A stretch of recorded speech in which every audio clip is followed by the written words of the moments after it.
Hey folks, welcome to Mark's Stadium here in the heart of Cincinnati, Ohio, USA, where the Dukes are taking on the Vengeance. Right now, we are going to go on to a 15-minute delay here. We did see some lightning in the background, but that's not affecting our delay. So if you could please be patient, we should have the game on at 7:15 p.m. today. And don't forget, folks, you can find the action right here on eDriven Score, courtesy of YouTube.com.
score, Dan Wright, our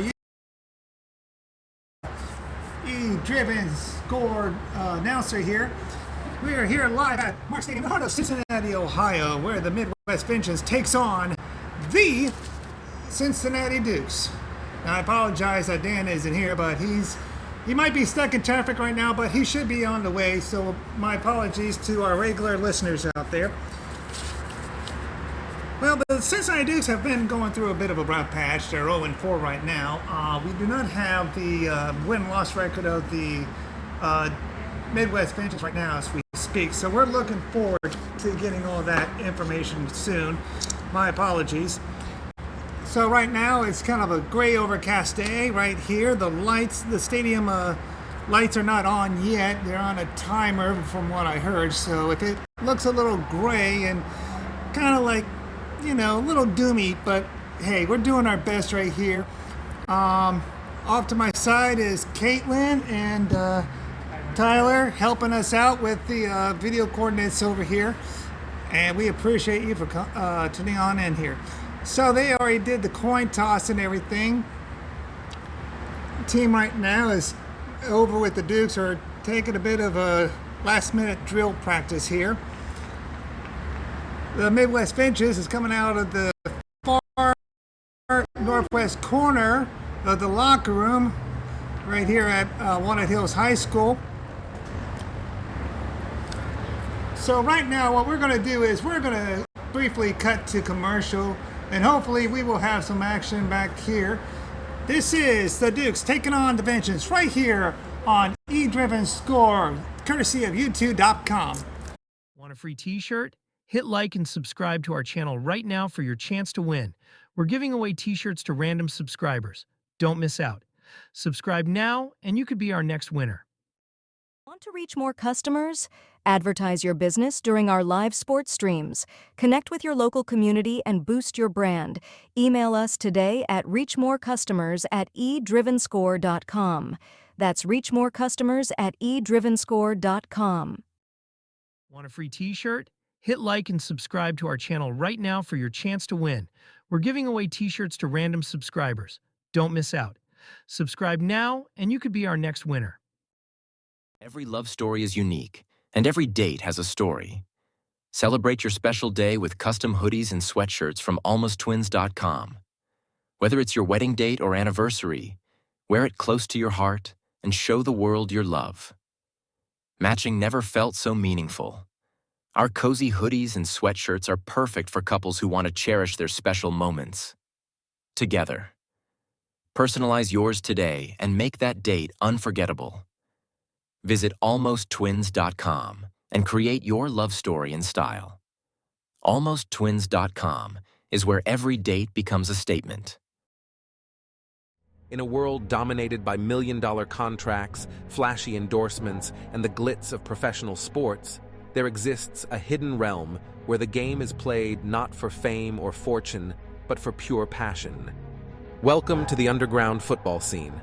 Here, there are no stadiums filled with thousands of cheering fans, no TV contracts, and no lucrative shoe deals. Just men, united by a love for the game.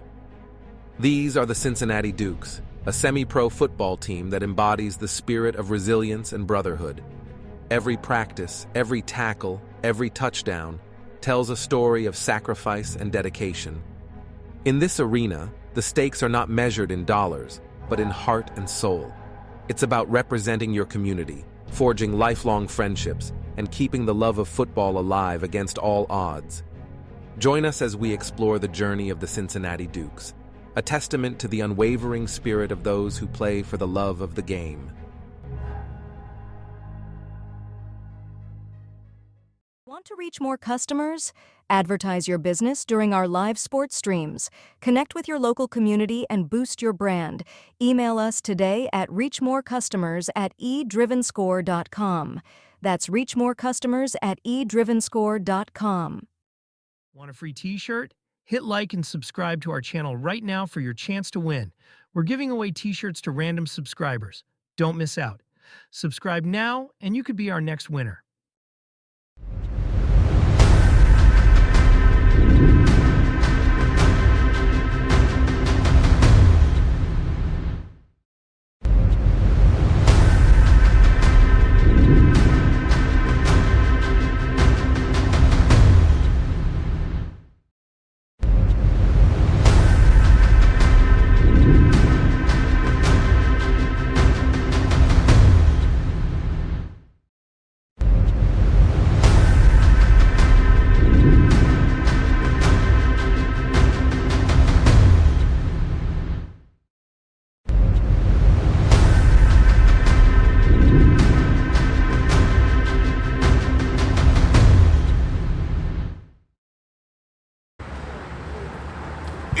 Welcome back to Mark Stadium in the heart of Cincinnati, Ohio, USA, at Walnut Hills High School, part of Cincinnati Public School System here. This is the Cincinnati Dukes taking on the Midwest Vengeance. Now, the Midwest Vengeance is part of the MDFL. It's a different league from the Blue Collar Football League, the BCFL. So we want to apologize that our regular announcer, Dan Wright, is... well, he's indisposed at the present time, but he should be here hopefully by halftime. We do apologize for that. So right now, the Cincinnati Dukes are going to take on the Vengeance. The Dukes are going to defer, and the Vengeance are going to receive. The Dukes are coming off of a 0-4 record right now. And some of those Dukes faithful are here tonight, and they're hopefully getting their first win of the season. We did have a little thunderstorm in the background, but nothing that affected the game. And here we go with the kick. Picked up by number 23 at the 9-yard line. He's going to the far left side. He's rushing. Going down to the 22-yard line. So that's around the 1st and 10 right there.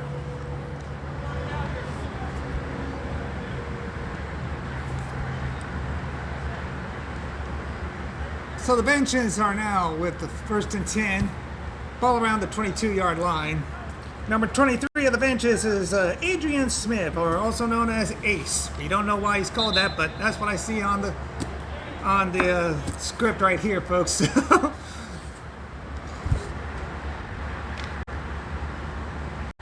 And the chain gang are coming down with the yard markers.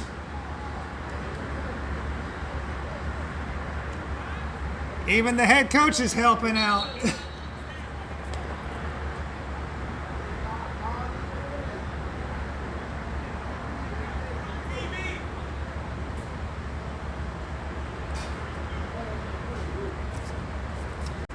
So the quarterback for the Vengeance is number 12, Aaron Johnson, also known as AJ.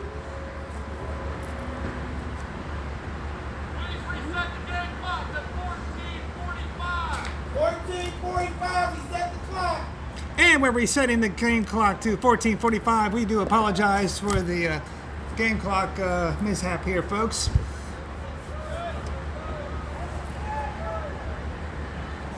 So right now,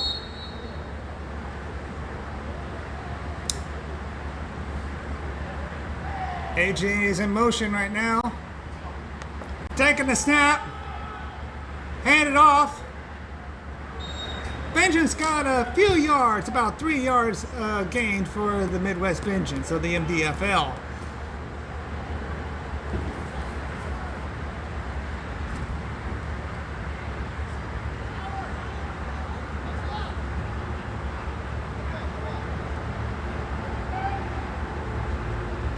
Vengeance is in the huddle right now as we speak.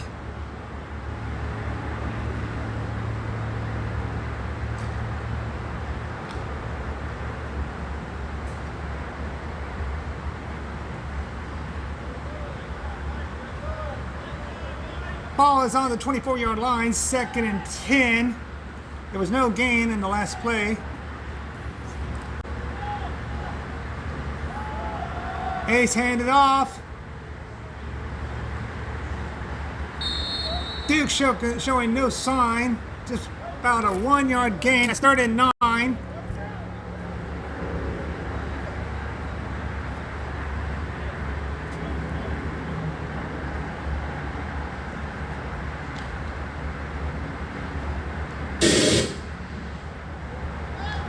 Actually, that's 3rd and 8, ladies and gentlemen. My apologies.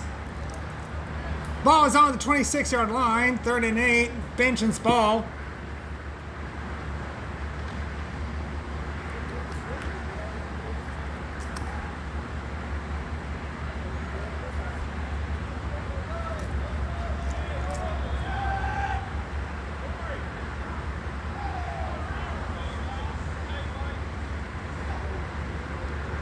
Got the snap. Oh, it's an incomplete pass. The pass was intended by number 7, Giovante Moose, also known as Vaughn. Knocked down by number 4 of the Dukes. That would be Dylan Lewis.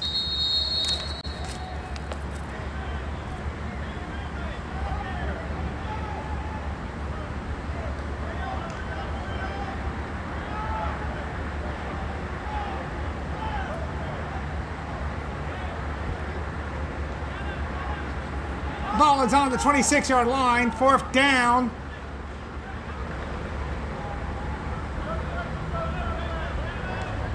Vengeance punting team is on the field. This is the first time tonight where the Dukes will take on the offense. Punts it away. It lands around the 50-yard line. So that will be 1st and 10. Ball on the 50-yard line for the Cincinnati Dukes. So, quick break, ladies and gentlemen. The score is 0-0, 11:51 in the first quarter. You're watching eDriven Score on YouTube.com.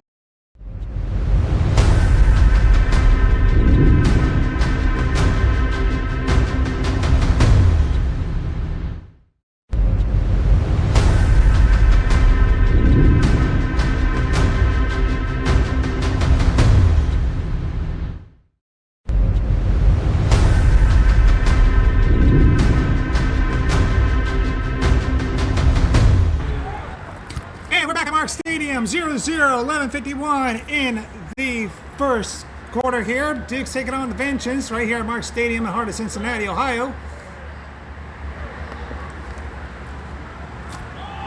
Oh, there is a Hail Mary, and it is gone right to the touchdown! First touchdown of the evening. Number 1, Kamani Murray, making that connection to Mike Clay.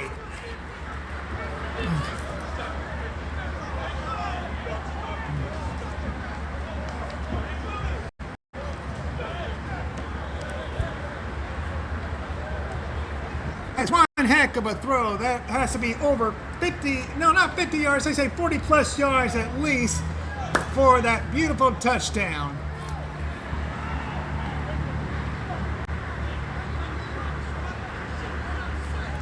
We're trying to figure out if they're going to go for the extra point or the 2-point conversion. So let's see what happens, ladies and gentlemen. Yep, they are going to go for a 32-yard field goal attempt.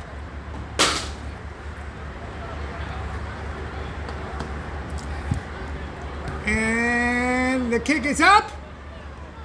It barely goes through. So, with 11:43 in the first quarter, Dukes 7, Vengeance 0. We'll be right back on eDriven Score. Brought to you by YouTube.com. Want a free t-shirt? Hit like and subscribe to our channel right now for your chance to win.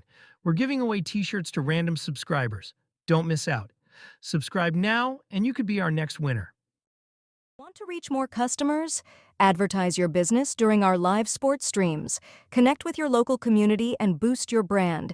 Email us today at reachmorecustomers@edrivenscore.com. That's reachmorecustomers@edrivenscore.com.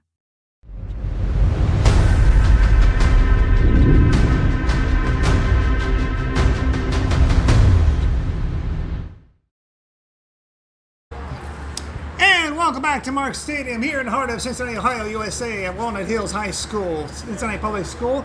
The Dukes taking on the Vengeance right here. The Dukes are leading 7-0 with 11:43 in the first quarter.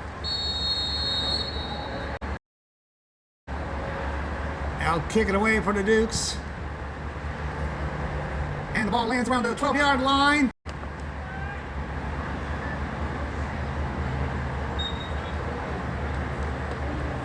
And that was number 11 with the carry for the Vengeance, Deshaun Mills.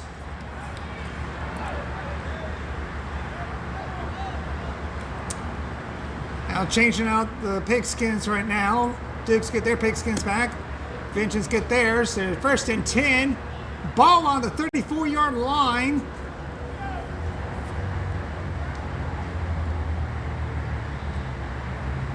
Well, the Dukes players notice that that is one of our pigskins, not the Vengeance. They're trying to determine which one is whose. So now they're trading it back, and it goes right back to the 34-yard line, or it goes within the huddle of the Dukes, ladies and gentlemen.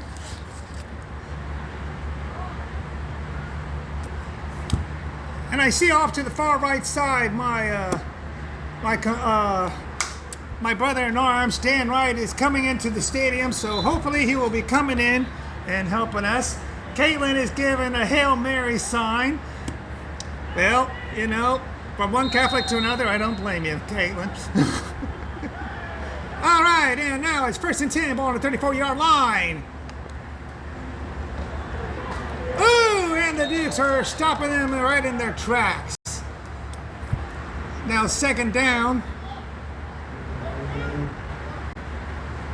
A loss of yard, so that will be 2nd and 11, ball on the 33-yard line.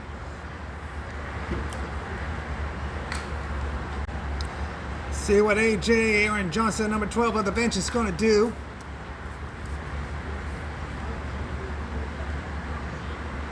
We don't know if he's going to do an I formation or a quick shuttle pass. Who knows? Vengeance goes in, sets for the snap.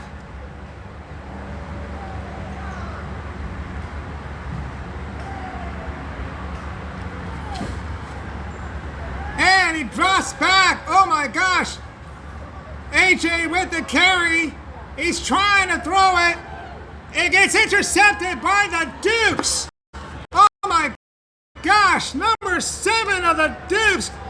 Burnett is going. He's going every which way he can. Oh, wait a minute. There's another fumble. The clock has stopped. Referee's coming in. He's trying to determine what's going on with the last play. And it is to the Dukes. So the Dukes have it. 1st and 10. The second first down for the Dukes tonight. The ball is on the 42-yard line. 1st and 10. This brings in Kamani Murray and the Dukes offense.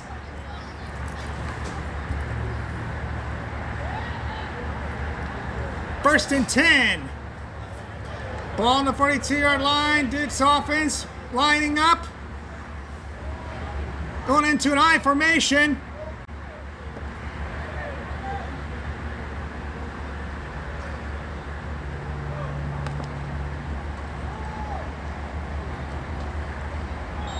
Ooh, a bit of a loss of yards right there. So that would be about 2nd and 9. Ball on the 43-yard line. Loss of 1 yard for the Dukes offense.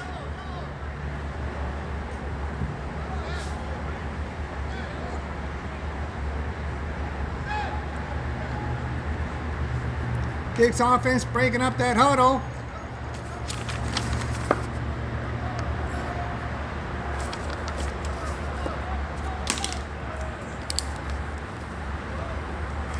There he is. Taking the snap. Throws a mean Hail Mary. Oh my gosh. It is no good. Pass intended for number 10 of the Dukes. Spikes. Coilon spikes there. So that will be 3rd and 9. Ball on the 42-yard line for the Dukes. Ladies and gentlemen, don't forget, Dan Wright will be joining us shortly. He just got here in the stadium. He must have been stuck in traffic, but he's here and he's doing a heck of a job getting the notes together. Oh, here we go! Oh my gosh, he connects! That is 1st down for the Dukes. 1st and 10. I believe that was Kamani Murray connects to number 3, Mike Clay.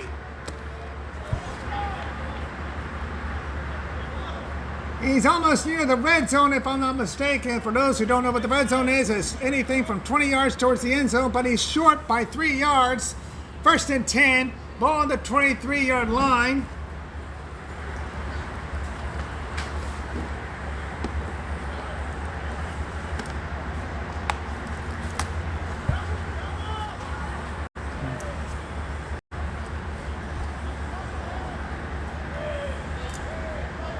Dukes with the snap, drops back, throws, and he connects to number 2, Darian Brown. So he is in the red zone right now, ladies and gentlemen. That's 1st and goal.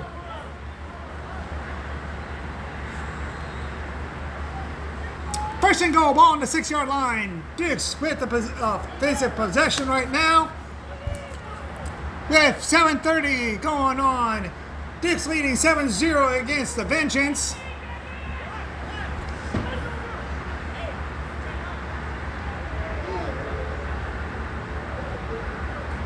Murray, hands off, and it's a touchdown!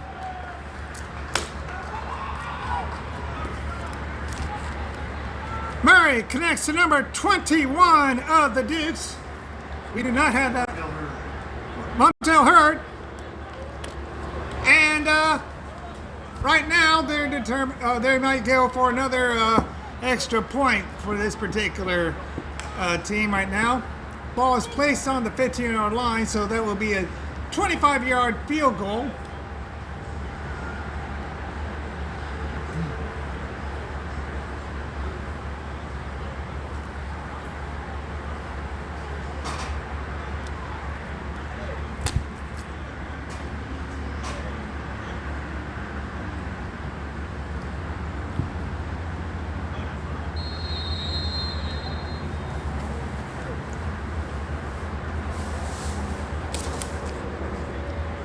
Drake Brown with the kick.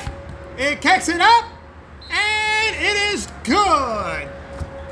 So, with 7:14 in the first quarter, that's 14-0 Dukes over the Herd. Excuse me, over the Vengeance. You're watching eDriven Score right here on YouTube.com. We'll be right back after these messages.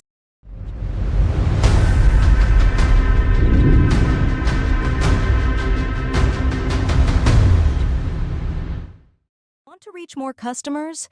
Advertise your business during our live sports streams. Connect with your local community and boost your brand. Email us today at reachmorecustomers@eDrivenScore.com. That's reachmorecustomers@eDrivenScore.com. Want a free t-shirt? Hit like and subscribe to our channel right now for your chance to win. We're giving away t-shirts to random subscribers. Don't miss out. Subscribe now and you could be our next winner.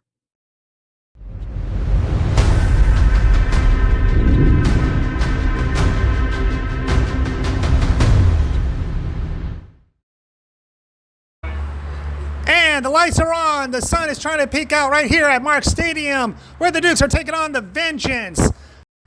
Dukes are leading 14-0, 7:14 in the first quarter. And right now, after this kick, I'm going to throw it to Dan Wright, who will take over announcing duties. Ooh. And they might want to retry that particular kick, but no, they're not going to do that.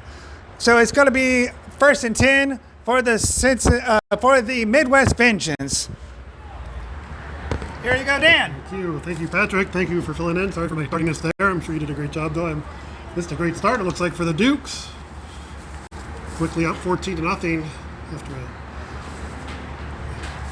nice to see them having some success after a very tough start to the season. Still looking for their first win, but they were playing from some of the toughest teams in the country. And hopefully it's going to pay off starting tonight. Has so far. It's 14-0, including I did see the last possession ended on a Kayvon Burnett interception. It's good to see him back, as I believe the Ironmen have completed their season in his venture into professional football. So it'll be 1st and 10 for the Vengeance at their own 40 after the kick by Drake Browning did not reach the landing zone. Seen that quite a bit in the new NFL dynamic kickoff rules. Vengeance take the snap. The short pass knocked down in the backfield. That was Dominic Raven, it looks like. Incomplete pass. Little swing pass attempt. Derek Duke Jr. Incomplete. Second and 10. Dominic Raven was quickly in the backfield.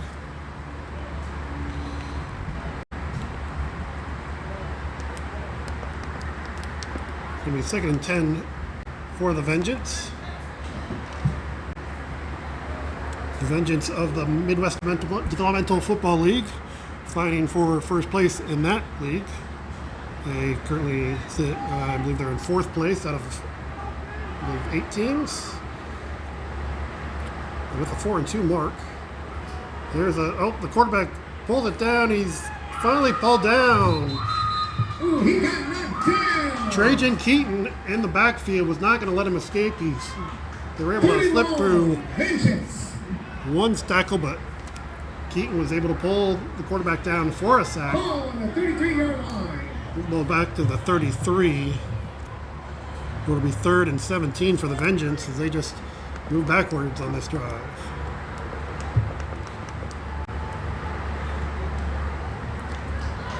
The Vengeance, you may recognize some of the names and some of the players on this team. A lot of them came from the Indianapolis Tornadoes and before that the Marion County Crusaders, including the owner of the team, Troy Summers, who's had some battles against the Dukes on the field.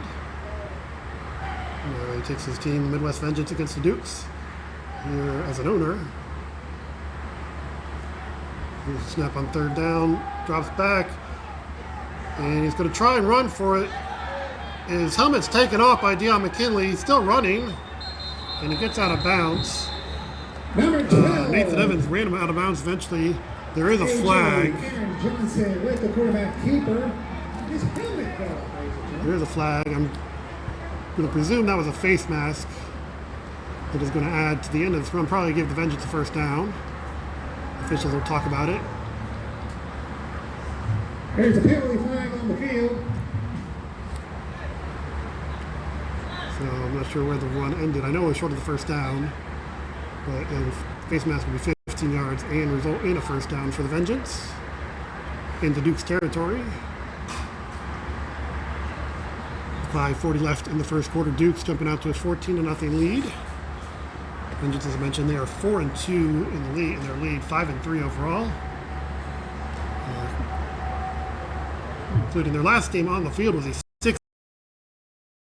62-0 win against the Joliet Buccaneers. So impressive performance there. It's going to be a face mask against the Dukes. It's going to move them all the way down to the Dukes 40-yard line. It'll be 1st and 10. Vengeance. The Vengeance are into Duke's territory. Looking to cut into this 14-0 Dukes lead.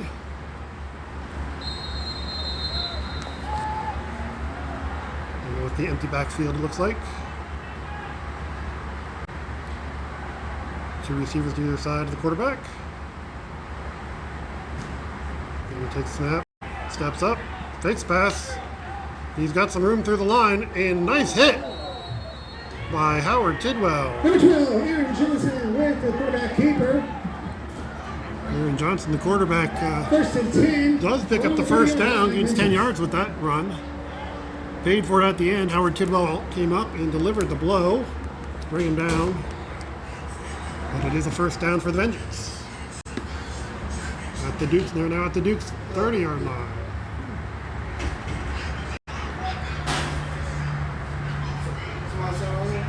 So again, going empty. See if the Dukes can contain a little better this time. They did have a sack earlier on. 2 receivers to your side. Johnson with a quick pass that bounces before it is caught by the receiver. Looking to get rid of that one quick. Number 12, Aaron Johnson. Maybe too quick. Number 12, Nathan Scott is in. Result in a second down for the Vengeance. 2nd and 10, ball on the 30-yard line, Vengeance. So under 4.5 minutes to go in the first quarter. Dukes up 14-0, but the Vengeance driving. They're down to the Dukes 30-yard line with the aid of a face mask penalty on what would have been a 3rd down stop. And a decision for the Vengeance on 4th down. So that they got down to the 40 and then a 10-yard run by Eric Johnson gets them here to 30 to 2nd down. They break the huddle again and Johnson be by himself. This time with just one receiver to the left.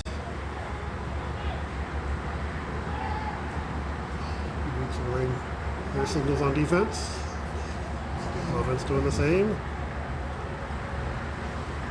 Johnson does take the snap. It's high. He tips it and recovers, but the Dukes were able to break through.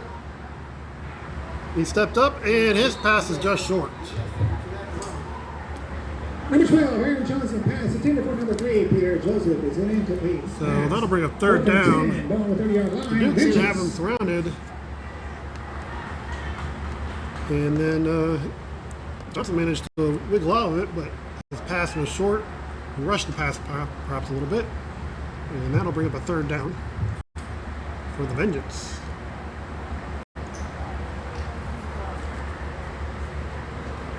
Dukes running Dominic Williams on for this 3rd down play. Terrence Green, Torrance Green comes off. And back safety along huddle by the Vengeance. A lot to talk about here on 3rd and 10.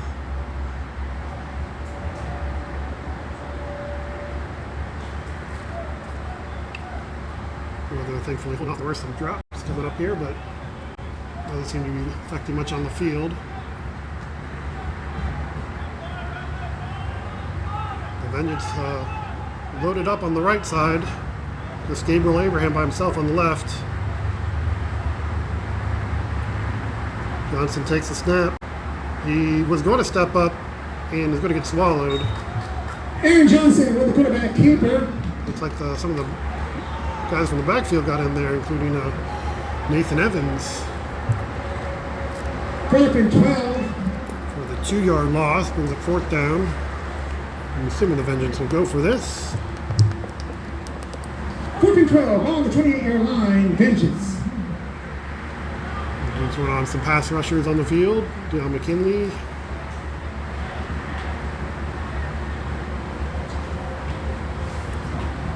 Among them, Devin Patton gets a breather on this 4th down play for the Vengeance.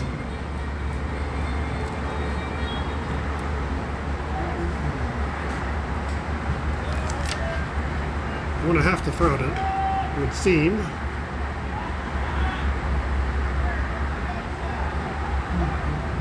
They do send 2 receivers to either side. And this has not had much luck in the passing game so far. 4th and 12, we'll see if they can do something here. If the Dukes get it back at the 14-0 lead. Johnson takes a high snap. Crossback has time, fires over the middle, and incomplete. Probably for the best receiver looking for a pass interference call. Through the hands of Dominic Williams for a turnover on downs. Probably better because the Dukes have much better field position with him not catching the pass. Just over a minute remaining in the first quarter. The Dukes up 14-0.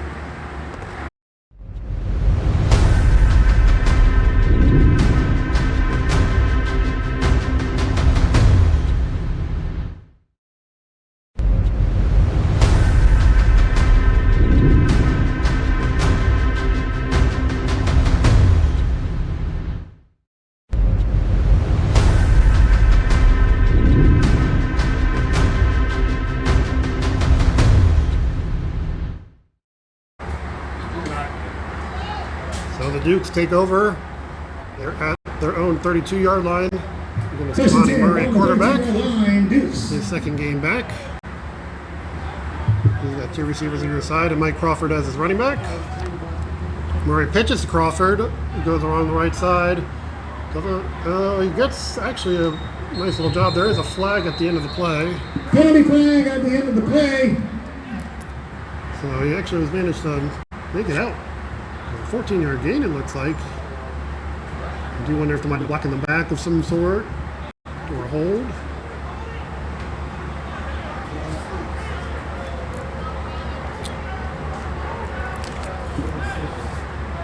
Holding penalty against the Dukes. It is going to be a hold, so it's going to move 10 yards from the spot of the foul. And it looks like oh no, okay. So they're going to be back at the 27. 5-yard gain, but a 10-yard loss. 10-yard penalty. Puts the ball at the 27. Still first down for the Dukes. 26-yard line. Under a minute remaining.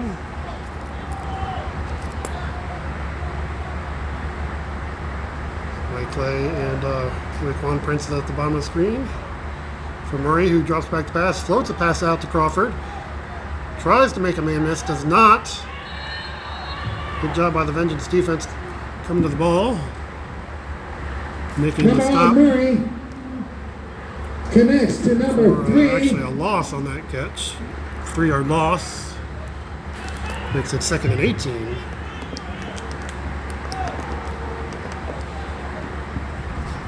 Second and 16. So the Dukes. Give me 2nd and 18. And the Dukes are going to let the clock run out, actually, so we're going to reach the end of the first quarter. Timeout. The Dukes leading 14-0.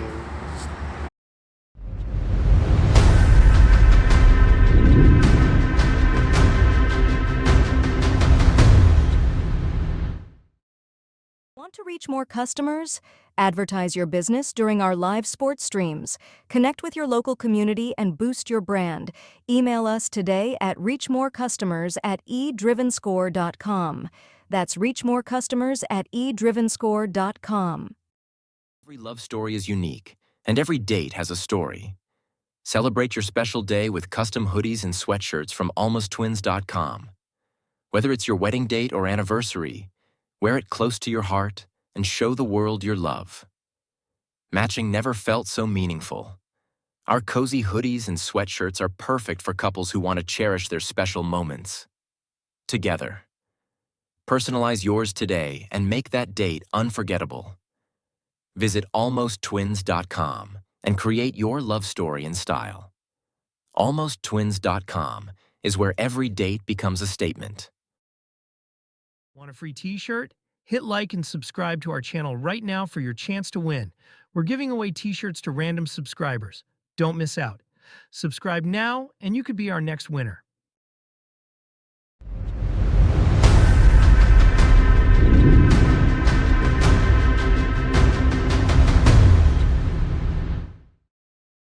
So we're back here for the second quarter. A nice break for the players on a bit of a muggy day here. 2nd and 18. The Dukes getting back on the field. It is 2nd and 18 for the Dukes from their own 24. So they took a 14-0 lead on a touchdown pass from Kwani Murray and then a 6-yard run by Markel Hurd. 2nd and 18. Ball on the 24-yard line. Cincinnati Dukes. The second touchdown by the interception by Kayvon Burnett.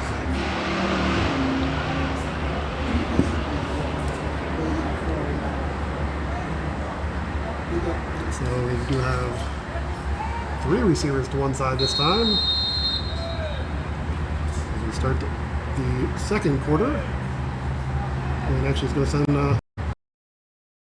Blake Crawford in motion for a second receiver at the top. Fires over the middle, cannot connect with Raekwon Prince. Going to make it 3rd and long. Murray's pass intended for Raekwon Prince. Incomplete pass. 3rd and 18. Ball on the 24-yard line. Dukes. Bench is looking to get a stop. They seem to stop the Dukes' momentum a bit here.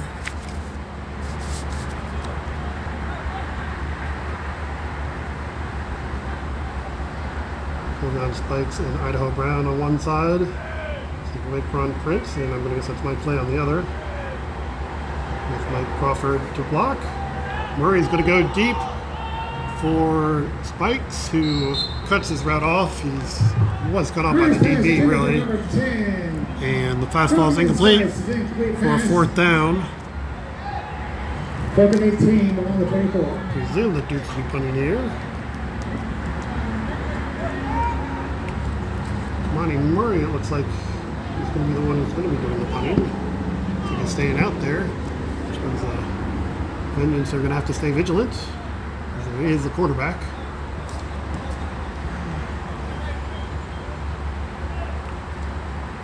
Do have a man back deep at about their own 40-yard line.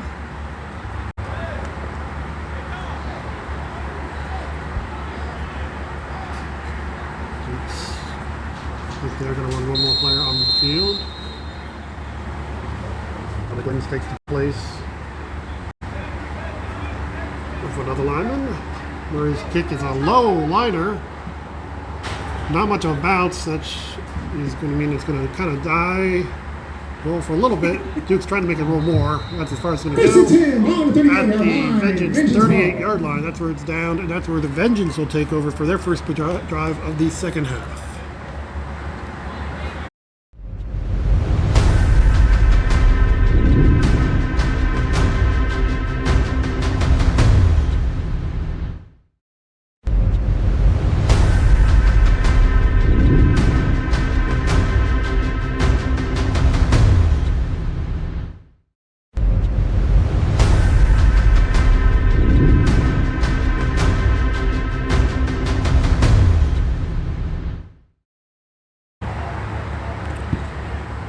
Vengeance take the field here. 13:54 left in the second quarter. Just got to stop, force the Duke's punt. It was down at the 38-yard line. They started the last drive at the 40-yard line. Got down to the 30 before the Duke stopped them on downs. This time the Vengeance are going with a man in the backfield. And here's going to be a handoff into the line, not much there. It's like second down, Vengeance. Dominic Raven and Torrance Green were among those. Second and 8. To make the ball stop. On the 40-yard line. Midwest Vengeance ball. A short gain, 2 yards.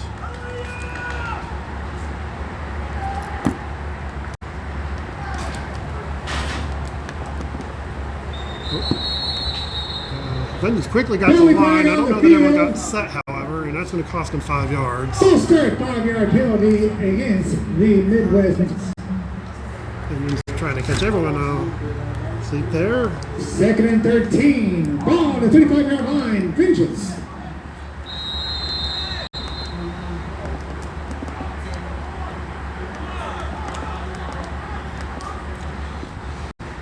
So the Vengeance regroup. They're going to huddle this time after the penalty sets them back. So it's second and 13. 2-yard run, a 5-yard penalty. This time the running back just behind the quarterback with the 2 receivers to either side. Johnson, oh, that might have been a false start, but they're going to let go. Johnson with the man bearing down him goes deep and just out of the reach of his receiver who had his man beaten. There is a flag on the field. Incomplete pass. Johnson pass intended for number 3. So Johnson maybe rushed just a little bit by the blitzer. And his pass is just a bit too far. There is a flag, so we'll see if it even mattered. Looks like it might have been holding, possibly at the line of scrimmage, the receiver, who the flag is out near the sidelines. Duke's subbing liberally here, keeping their defensive, especially on the defensive line, keeping guys fresh. The officials still talk about this flag. And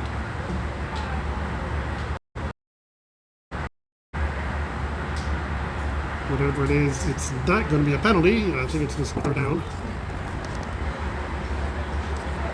Either waved off or declined by the Dukes, not sure which, but it'll be 3rd and 12 for the Vengeance. So 2 receivers to either, or 2 running backs in the backfield, I should say. On this passing down, looking to get some protection for his quarterback. Johnson goes out to the sideline, and the pass is batted away. LaShawn Hooper there to make the break up the pass to the sidelines. Incomplete pass. Brings up 4th down. Johnson pass intended for number 7. Giovanni Lewis is incomplete pass. So it'll be 4th down for the Vengeance now at their own 35. Number 14, LaShawn Hooper on the Dukes. The Vengeance will be punting this time. He's going to do Second some 13.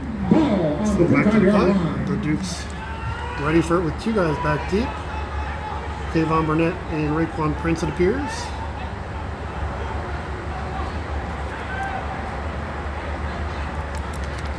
So they punt on 4th down. The Dukes look to get the ball back. Slow punt, he gets it. It is a nice high punt, fielded at the 34 by Burnett. Runs into his own man and spins through, laterals back to Hooper. He's going to try and lateral it back to Prince. They're just losing yards, going backwards, and finally stopped. So, nice try by the Dukes, but just make it harder on their offense. 12:08 left in the second quarter. The Dukes will have, could have had, looks like they lost about 10 yards in the laterals.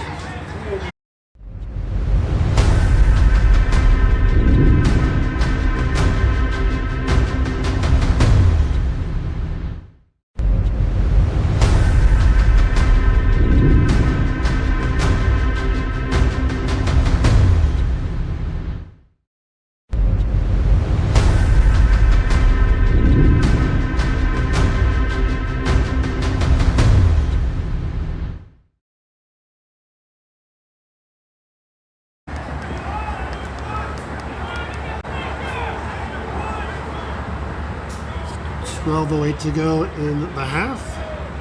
Kamani Murray, of course, the quarterback. 3 receivers. One of them needs to go, at least one of them needs to go in line. They put themselves in line. Murray goes over to that side, and his receiver looks like he fell down. Said, my bad. That was the right play. Appears to have slipped. Makes it 2nd down. Number 3, Mike Clay is incomplete. Murray has looked a little sharper here today, as we expected last week, which was his first game back in about 10 months, really. Don't know if he'd even picked up a football in that time. And also faced a bit of a pass rush, which is now 2 weeks ago against the Ravens. Have one of the fiercest rushes in the league. Murray's pass is a bit high for Kovion Spikes. Falls incomplete, brings up 3rd down. Intended for number 10, Kovion Spikes, incomplete pass. So this drive not going too far yet for the Dukes. 3rd and 10. 2 incomplete passes after the return lost them 10 yards.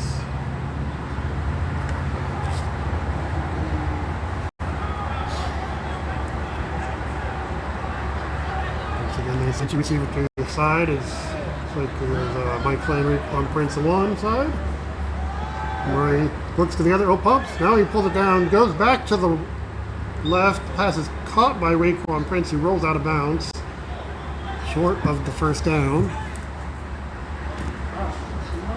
Murray's pass intended for number 9. 4th and 2, it appears. So a decision for the Dukes. On 4th down from their own 37. Looks like they are going to go for it. Connects to Prince. 4th and short. Quickly back to the line. No running back. Murray by himself. Quick pass out to Prince. He's got the 1st down. Just a nice. Murray connects to Prince. For the 1st pass. down for your Cincinnati Dukes.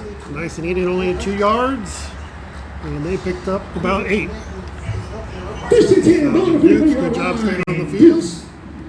Up to the 44-yard line. Actually a 7-yard gain. Dukes quickly up to the line again. Sending Idaho Brown in motion. He goes back. Fakes the handoff. Raekwon Prince cuts inside, makes that man miss. And he's just going to ease on his way out of bounds before he converts the next one. Murray to Prince. So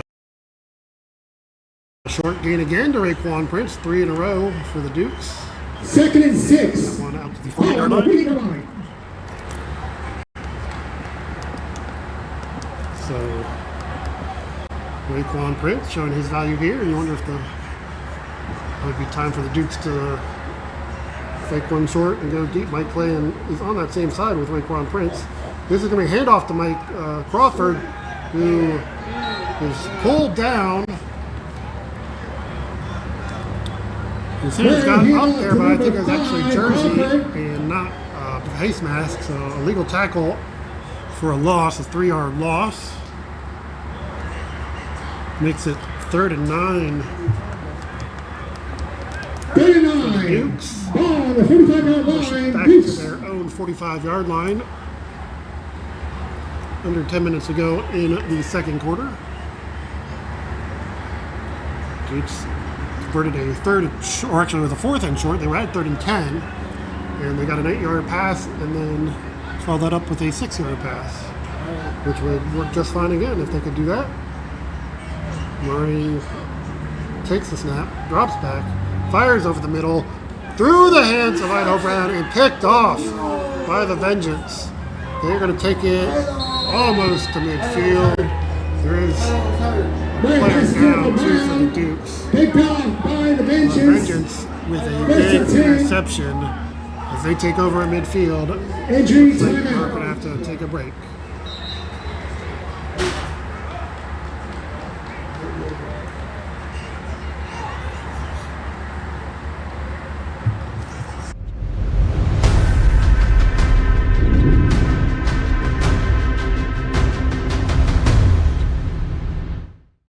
Want a free t-shirt? Hit like and subscribe to our channel right now for your chance to win.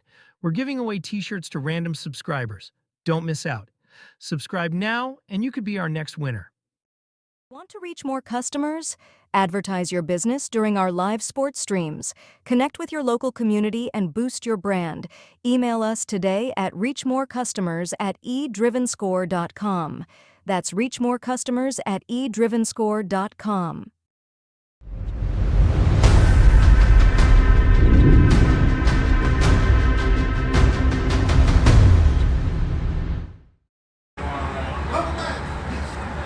So we're back. The Vengeance did get exactly to midfield, right at the 50-yard line. That's where their offense will take over. Looking to take advantage of this interception. And cut into a 14-0 Dukes lead.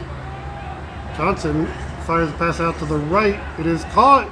He's got some room down the sidelines. Finally knocked out of bounds. Johnson connects to number 23, Adrian Smith, also known as Ace. Ace Smith with the catch First and 10. for a first down, 11 yards to the Ball Dukes' on the 39-yard line. for the Vengeance. So 11 yards on first down for the Vengeance.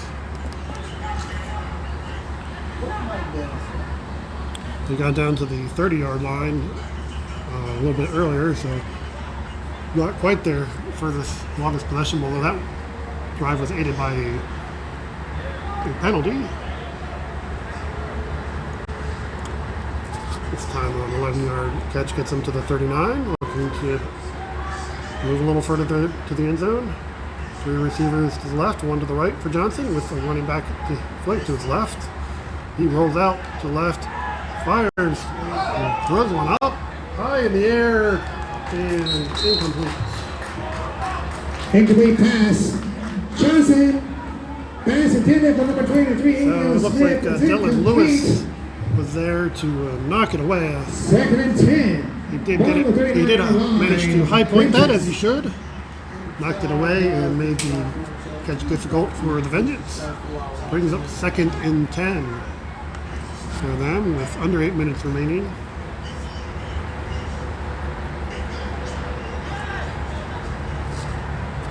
The Vengeance taking a break from their MDFL schedule. The Dukes, a lot of their remaining games will be against these teams from the MDFL, the Midwest Developmental Football League, including the Circle City Warhawks, Kentucky Cavalry, and Lexington Bengals, all members of that league, along with these Midwest Vengeance after the Dukes really started their schedule playing the PAFL Tier 3 teams. These are generally the AA teams are playing now, so the schedule does ease up a bit. Johnson, he's holding on to the ball. He slips through the attempt, still run out, dancing around, and finally pushed out of bounds. Torrance Green is one of those there, along with Cameron Smith. Johnson with the quarterback. Managed to get a couple yards Pushed out out of of it, looks bounds like. by number 46, green of the Dukes. It looked like he was doesn't look like he was looking deep there. The referees are talking about something here. A 1 yard gain as it stands at the moment. Don't know if there might have been some illegal contact or holding, although the quarterback breaking the pocket, that does change the rules on some of that. And that may be the discussion there. 39-yard line. Clock currently sitting at 7:04. Vengeance are ready to go.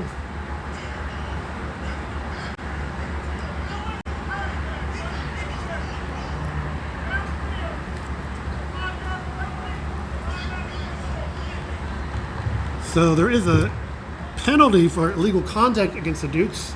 Might have been before the quarterback rolled out of the backfield.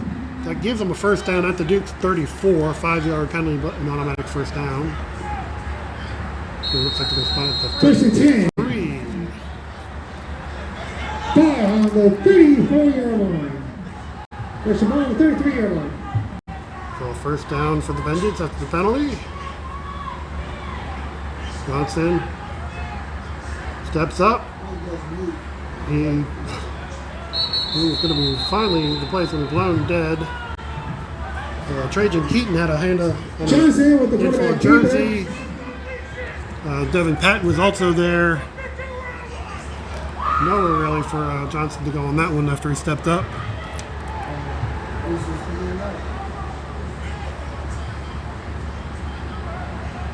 No gain on the play. No gain. 2nd and 10. Maybe even lost a few inches, but on a negligible amount. It'll remain 2nd and 10. As the Vengeance huddle up.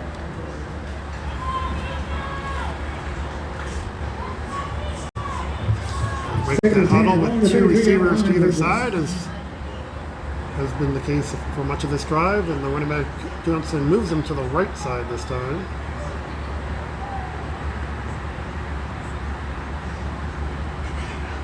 Johnson surveys his defense and takes a snap, fires one, has a man that is hauled in inside the 10-yard line. Johnson connects to number 2, Gabriel Abraham. That was Gabe Abraham hauling it in 1st and goal. at the 8-yard line, a 25-yard pickup. And the Vengeance are inside the red zone for the first time today. Their best opportunity so far as we head towards 5 minutes remaining in the half. Duke's leading 14-0. The Vengeance getting close to doing something about that.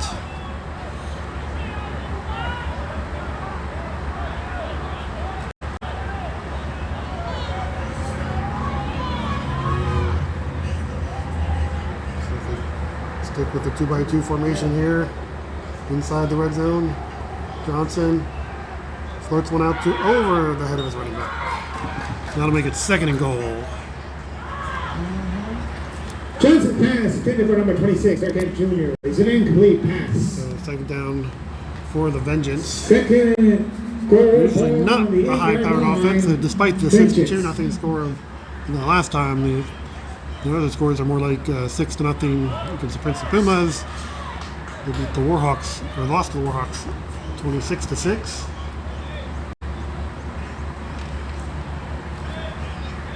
So it's important that they cash in on this opportunity. With a Duke offense that can put up points and has so far, already 2 early touchdowns to jump out to a 14-0 lead.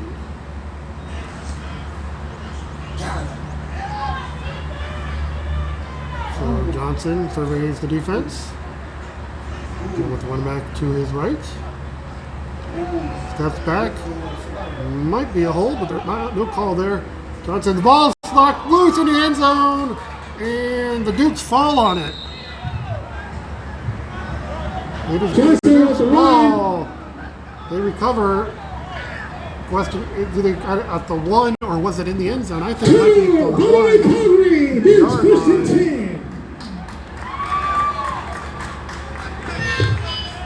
The officials, the line Murray's been sticking at the 1, so it's going to be the Dukes. They are going to get the ball, but they're going to have 99 yards to go. They're going to get their own 1 yard line.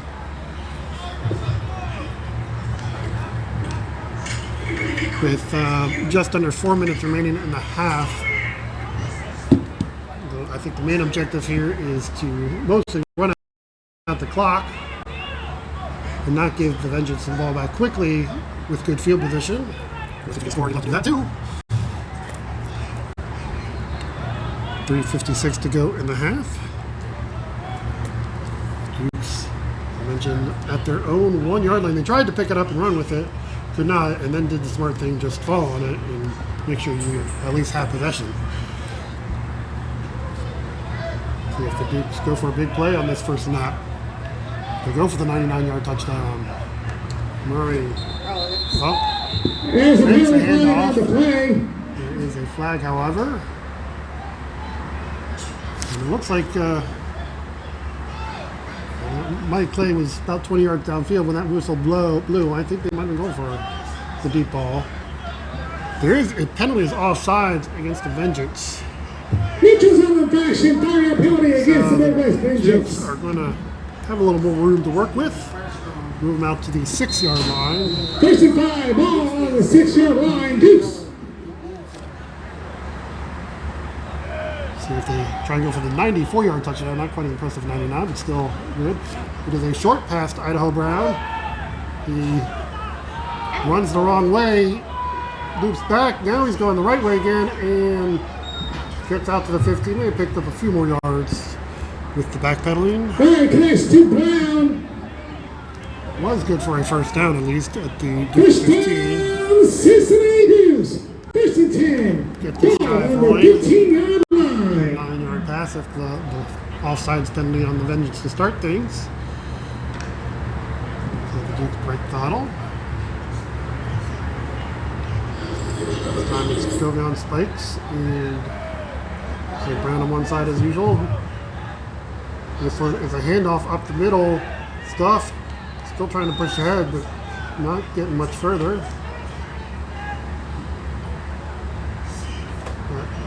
Looks like it was Markel Hurd. Murray hands off to number 21. Markel Hurd. Stopped after a gain of no yards. No gain. Second and 10. Didn't quite get the same block. He got that touchdown when he had a 15-yard line. lane right into the end zone on the right side for the 6-yard touchdown. Put the Dukes ahead 14-0. That's where we still stand. With 2.5 minutes to go in the half. Dukes, second 10 for number 15. Murray, Chase, hits his outlet. Brown, who gets upfield. He's still going, is chopped down inbounds. The clock will keep running. Murray, hand off to Brown. First and 10 for your Cincinnati Dukes. Out past the 30-yard line. That's probably going to take us to the 2-minute warning. The Dukes are going to be at the 36-yard line. As we do hit the 2-minute warning, still leading 14-0.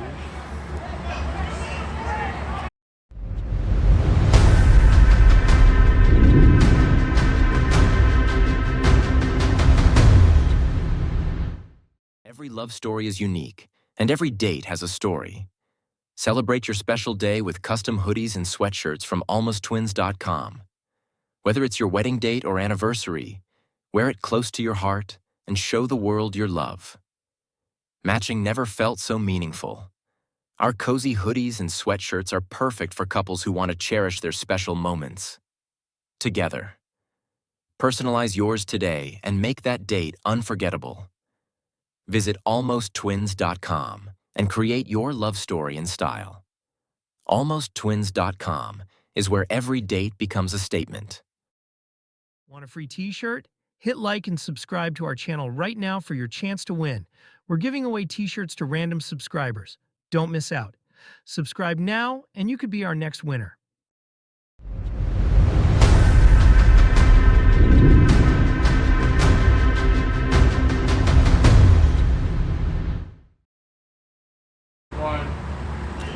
So 2 minutes remaining in the half. The 21-yard pass from Kamani Murray to Idaho Brown now has the Dukes out to the 36-yard line after this drive started at the Duke's own 1 yard line. As I mentioned, 2 minutes to go, so they've already run off some clock. And now it's they can focus on putting some points on the board. Covey on spikes, in motion behind Murray. He looks his way, does fire to Spikes, who cannot haul it in. He drops the pass. Incomplete is the ruling. Makes it second down. Oh, there was a late flag as well. So, looks like unsportsmanlike conduct on somebody. Looks like probably the Dukes. There was some talking going into that timeout. And looked like it continued into this play, and it'll cost the Dukes 15 yards.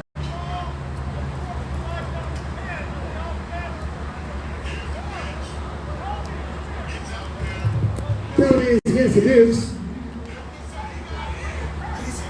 So it is unsportsmanlike conduct against the Dukes. After the play will count. So it'll be 2nd and 25 from their own 21. Unsportsmanlike conduct against the Dukes. 15-yard penalty. Coach Daryl Moore talking to Kobe on Spikes, who got that penalty. Obviously some frustration there. 2nd and 25. Ball on the 3-yard line. Bring in the pass. Minute 55 to go. Dukes backed up. 2nd and 25 now. Murray does have Mike Crawford in the backfield. See if they do a run to try and run out some clock. Looks like he's going to be blocking, however. Murray fires deep. Mike Clay cannot bring it in. Looks like there was just enough defense there to knock that pass away. Tonight's pass intended for number 3, Mike Clay. For a minute, he had Mike Clay behind the defense. 3rd and 25. Could not quite make the connection. 21-yard line. And it is now 3rd and long for the Dukes. 3rd and 25. 1:49 left. Now the question is, do you just run the ball to get the clock running and or make the Vengeance take a timeout, or do you try to go for the deep ball again? Or you can do a little bit in between, throw a short or intermediate pass and see if maybe the defense breaks down for you. So 3 receivers to one side. Mike Clay looks like by himself. Murray is going to go with the short pass over the middle. It's a miscommunication and it's intercepted. The Vengeance are going and finally out of bounds, but they're going to have great field position inside the 15-yard line. JJ, 1st and 10 for the New West Vengeance. So the Vengeance will get the ball back. They were at the 8 when they fumbled it. Now they're going to get it right back at the 12-yard line, or the 11-yard line, it looks like. Vengeance. With a minute 40 to go in the half. Because what the Dukes did not want to do was give the Vengeance a short field back. But obviously some miscommunication with 2 receivers in the area. One left and one right, and Murray's pass kind of went between them.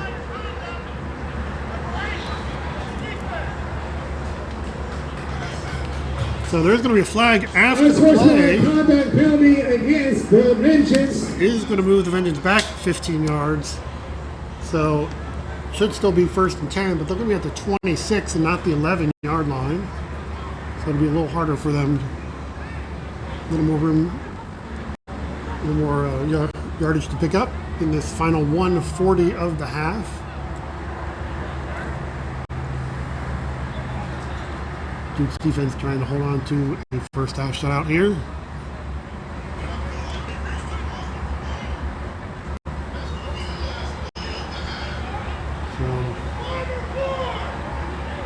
Vengeance break the huddle.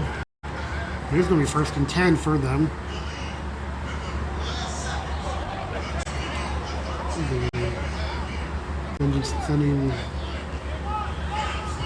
Well, they did have 3 receivers on one side, but now they've balanced it out more, and they have 2 on either side. 2 receivers on both 1st and sides.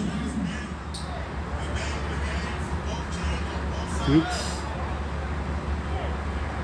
Just the one high safety is a some communication, find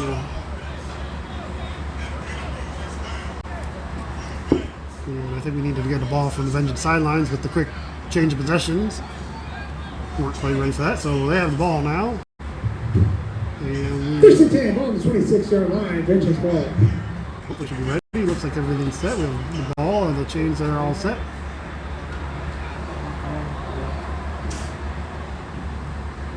And now we are ready for play. Here we go. So minute 40 left in the half. Duke's leading 14-0. Vengeance. And now they do send the receiver back to the side to make a trips left. Seems like it's caused some confusion in the Duke's defense. It might be Gabe Abraham by himself on the right. Johnson takes a snap. Roots one. This time the running back hauls it in. Slips through one tackle. The ball comes out. And the Dukes scoop it up. Kayvon Burnett forces the ball out. Dominic Williams picks it up. And the Dukes have the ball right back. Dukes ball. First and 10. So a short-lived drive for the Vengeance that time. Just one play. Puts the ball right back down their offense. Back on the field. Brad Kemp Jr. The pass was caught by the running back, but looks like Kayvon Burnett was able to poke it out. Dominic Williams scooped it up, tried to go down that sideline, couldn't quite stand, but did manage to get to the 32-yard line, where the Dukes will have it first and 10 with 1:28 remaining. They were First and 10. at the 36. Cincinnati Dukes ball. They threw the I believe. Well, they were at the 21. They got to the 36, and the penalty pushed them back to the 21 on the last drive. So they're about that same area of the field now. They're on 32-yard line. See if they attack and try to add to this lead after the defense gets the ball back for them. Kayvon Burnett, second time, at least the second time today, he's been able to cause a turnover. Looks like an interception earlier in the game. So everything is set. Just need the officials to take their positions. And there we are. So, as usual, two receivers to your side of Murray. With the quick pass out to Cameron Sleet, takes it upfield, has a block from Idaho Brown, and spun down. It's It's number 4. like a timeout at the end of the play. So, a short gain, about 8 yards, and the Dukes call timeout with a minute 20 Second remaining. short. Ball on the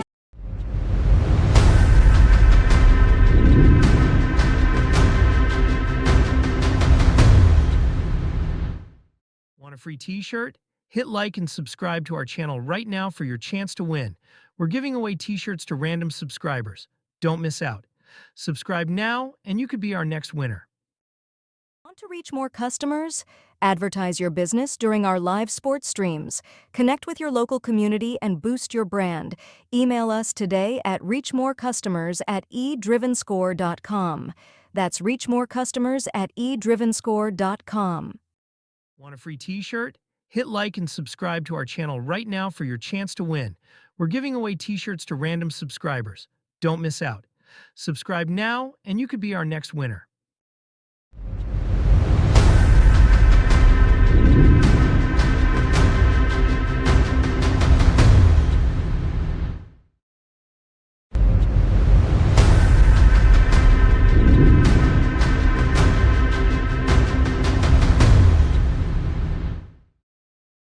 Two on the 40-yard line, Dukes. So a minute 20 remaining in this half. Duke leading 14-0.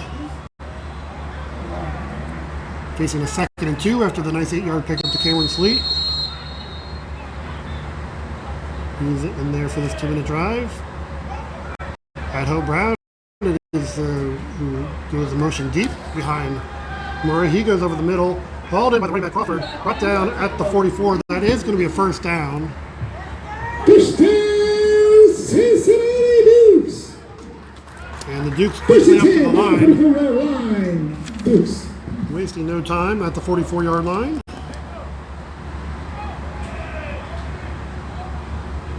Murray spins, and his pass for Raekwon Prince is low. I think it might have been a low snap.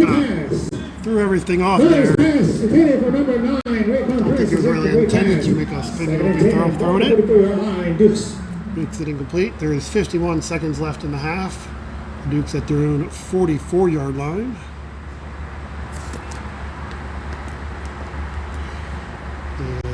Take a little more time, but not much, as they are relatively quickly out back to the line. Cameron Sleet and Idaho Brown on one side, Raekwon Prince and Mike Clay at the other. Mike Crawford, running back, he goes out. Rory, lots of time. Finally finds him in, and intercepted. So the Vengeance get the ball right back. Interception. Nice job of tracking him down by Idaho Brown, saving the touchdown, or at the very least some field position. But once again, a Duke's drive ends in interception. Ball on the 40-yard line, Vengeance. There's now 41 seconds left in the half. A back and forth final 2 minutes here. The Vengeance will be at the Duke's 40-yard line. If you remember, the Vengeance were inside the 10-yard line. They fumbled. That was about 4 minutes to go in the half. And then the Vengeance got the ball back on interception. Dukes caused the fumble, though they got the ball back. Now the Vengeance have it once again at interception, and they're at the Duke's 40-yard line.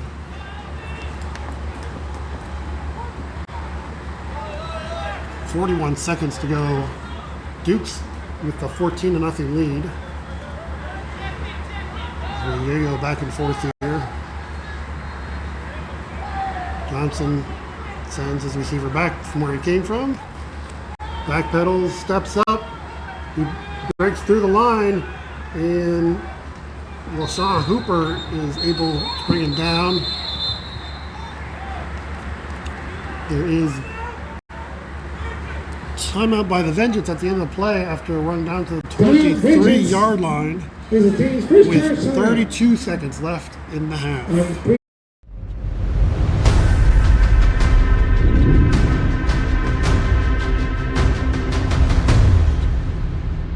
Want to reach more customers?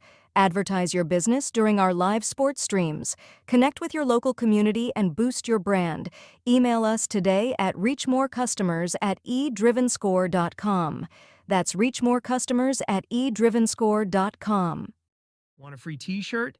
Hit like and subscribe to our channel right now for your chance to win. We're giving away t-shirts to random subscribers. Don't miss out. Subscribe now and you could be our next winner. Want to reach more customers? Advertise your business during our live sports streams. Connect with your local community and boost your brand. Email us today at reachmorecustomers@eDrivenScore.com. That's reachmorecustomers@eDrivenScore.com.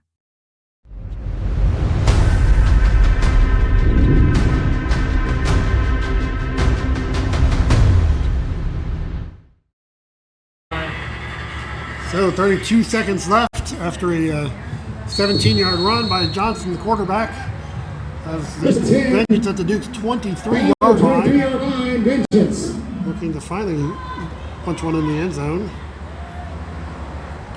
He points out potentially a blitzer, I'd imagine, with 3 receivers to that side.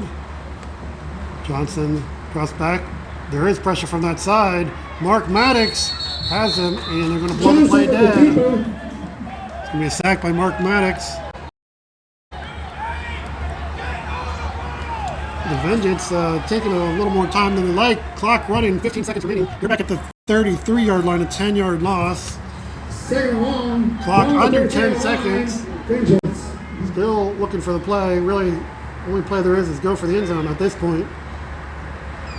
Johnson, with time runs out, floats one in, and it is incomplete. Looking for Gabriel Abraham. And that is the end of the first half. We have the Cincinnati Dukes leading 14-0 over the I believe Midwest there's a Vengeance. flag on the field. But there has been a penalty flag on the play.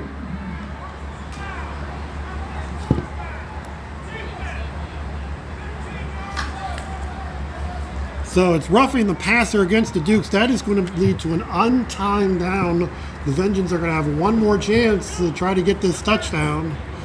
It's going to move them, and they're going to be 15 yards closer. They were at the 33. They're going to move up to the 18-yard line. It was after the roughing the passer penalty, the personal foul against the Dukes. No time remaining. Passer, personal foul against the Cincinnati Dukes. But the Vengeance will get an opportunity to run an untimed down 15-yard before we penalty. head to halftime. So the clock will not do anything on this play. It's already at 0. And 10 But the Vengeance on the 18-yard line. will have a chance. One more chance to score, trailing 14-0.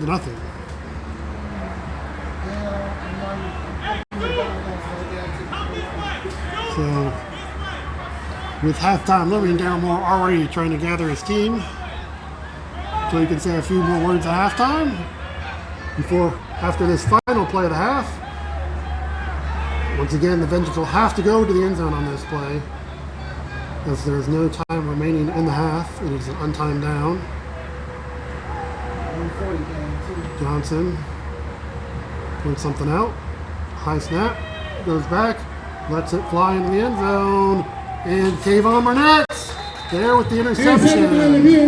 And that'll bring us to halftime. Once again, it is Kayvon Burnett bringing it into a drive as the Dukes head into the break with a 14-0 lead on the Midwest Vengeance. By the scoreboard, our food and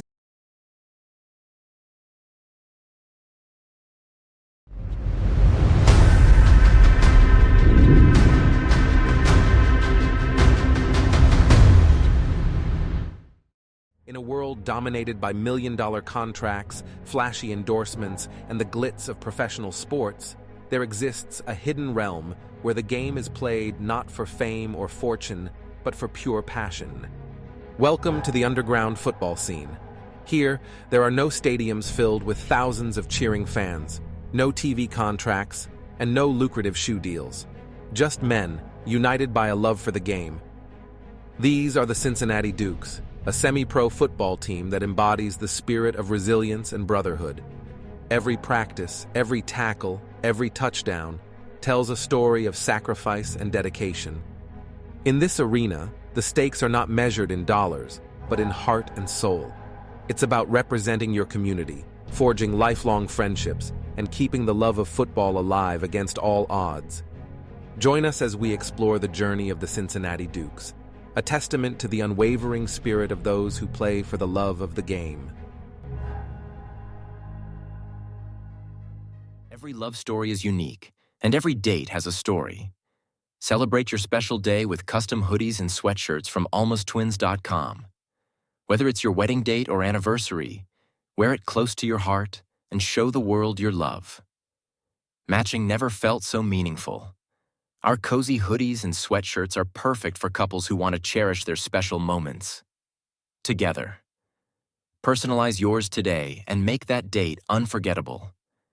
Visit almosttwins.com and create your love story in style. Almosttwins.com is where every date becomes a statement. Want a free t-shirt? Hit like and subscribe to our channel right now for your chance to win. We're giving away t-shirts to random subscribers. Don't miss out. Subscribe now and you could be our next winner. Want to reach more customers? Advertise your business during our live sports streams. Connect with your local community and boost your brand. Email us today at reachmorecustomers@eDrivenScore.com. That's reachmorecustomers@eDrivenScore.com.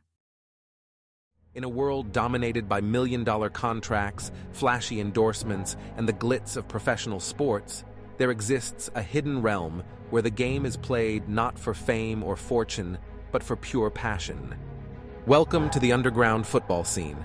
Here, there are no stadiums filled with thousands of cheering fans, no TV contracts, and no lucrative shoe deals. Just men, united by a love for the game. These are the Cincinnati Dukes, a semi-pro football team that embodies the spirit of resilience and brotherhood. Every practice, every tackle, every touchdown tells a story of sacrifice and dedication. In this arena, the stakes are not measured in dollars, but in heart and soul. It's about representing your community, forging lifelong friendships, and keeping the love of football alive against all odds. Join us as we explore the journey of the Cincinnati Dukes, a testament to the unwavering spirit of those who play for the love of the game. Every love story is unique, and every date has a story. Celebrate your special day with custom hoodies and sweatshirts from almosttwins.com. Whether it's your wedding date or anniversary, wear it close to your heart and show the world your love. Matching never felt so meaningful. Our cozy hoodies and sweatshirts are perfect for couples who want to cherish their special moments together. Personalize yours today and make that date unforgettable. Visit almosttwins.com and create your love story in style. Almosttwins.com is where every date becomes a statement. Want to reach more customers? Advertise your business during our live sports streams. Connect with your local community and boost your brand. Email us today at reachmorecustomers@eDrivenScore.com. That's reachmorecustomers@eDrivenScore.com. Want a free t-shirt? Hit like and subscribe to our channel right now for your chance to win. We're giving away t-shirts to random subscribers. Don't miss out. Subscribe now and you could be our next winner. In a world dominated by million-dollar contracts, flashy endorsements, and the glitz of professional sports, there exists a hidden realm where the game is played not for fame or fortune, but for pure passion. Welcome to the underground football scene. Here, there are no stadiums filled with thousands of cheering fans, no TV contracts, and no lucrative shoe deals. Just men, united by a love for the game. These are the Cincinnati Dukes, a semi-pro football team that embodies the spirit of resilience and brotherhood. Every practice, every tackle, every touchdown tells a story of sacrifice and dedication. In this arena, the stakes are not measured in dollars, but in heart and soul. It's about representing your community, forging lifelong friendships, and keeping the love of football alive against all odds. Join us as we explore the journey of the Cincinnati Dukes, a testament to the unwavering spirit of those who play for the love of the game.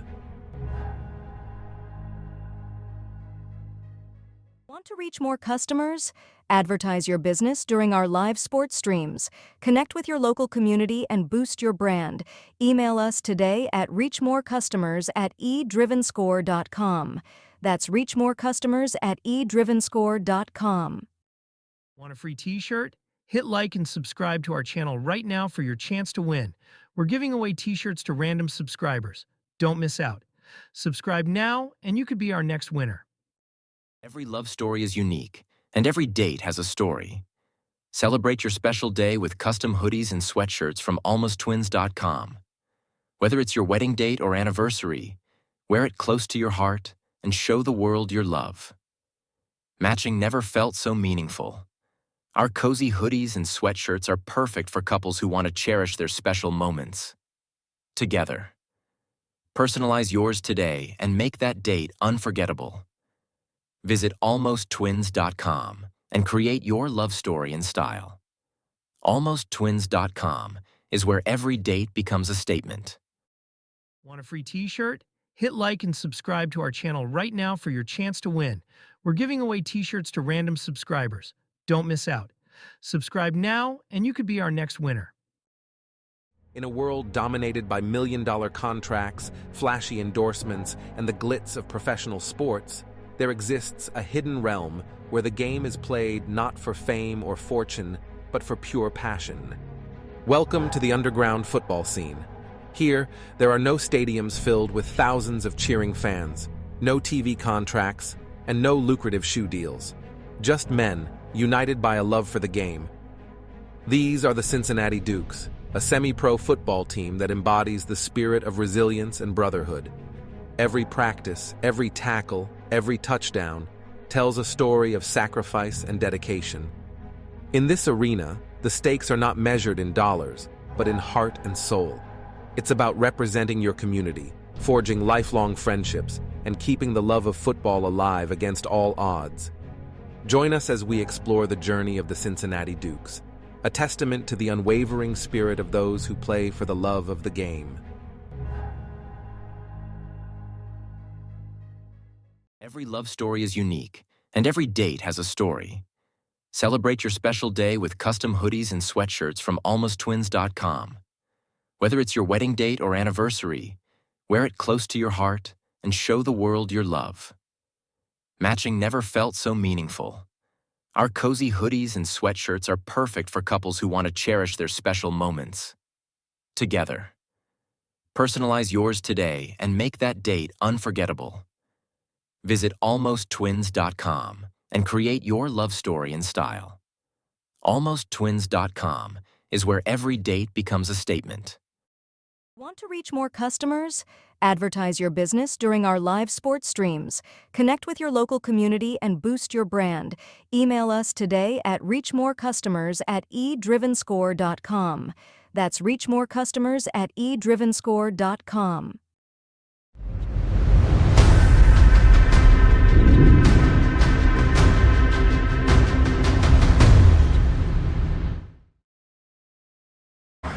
Hey folks, welcome back to Mark Stadium. It's a very good game here tonight where the Cincinnati Dukes take on the Midwest Vengeance. Now the Dukes are 0-4 in the BCFL, and in the MDFL, the Midwest Vengeance is 5-3.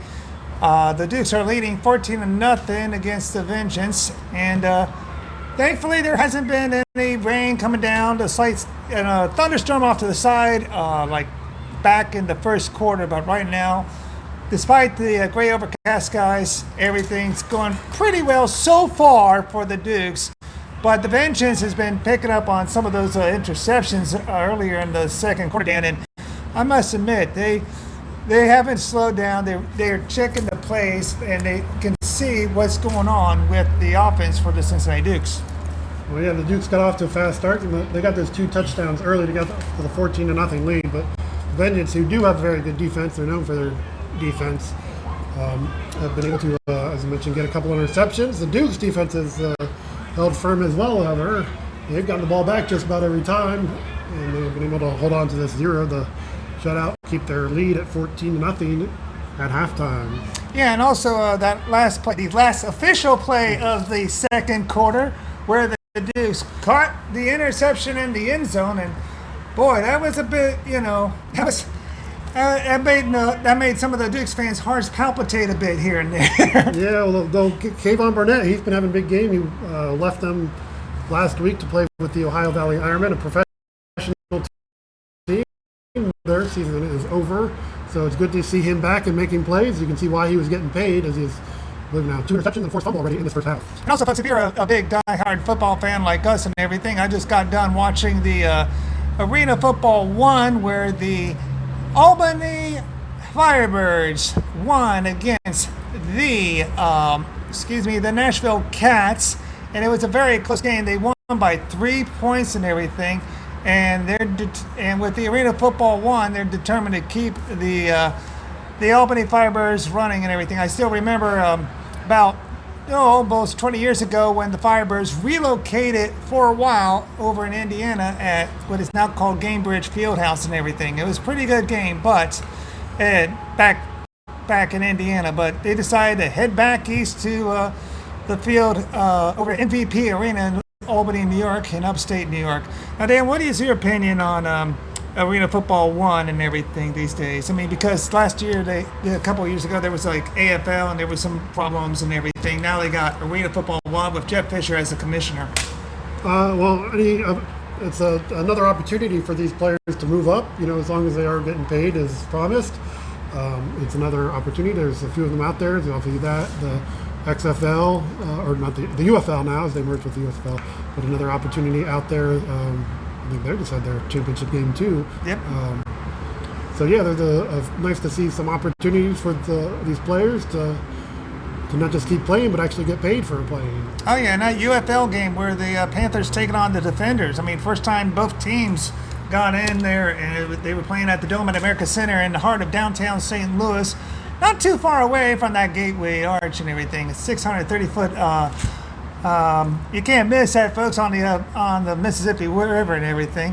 but it was a pretty good game for the Defenders and the Panthers. Yeah, and maybe if they keep sending the championship game to St. Louis, maybe the Battlehawks will actually make it to that game once and not lose the playoff game beforehand. Oh yeah, very huge fan base in St. Louis. I mean, everybody's wearing that royal blue and the white and the silver. Let me tell you something. The helmet's changed a little bit, but the attitude is still the same. They want to get to that UFL championship game.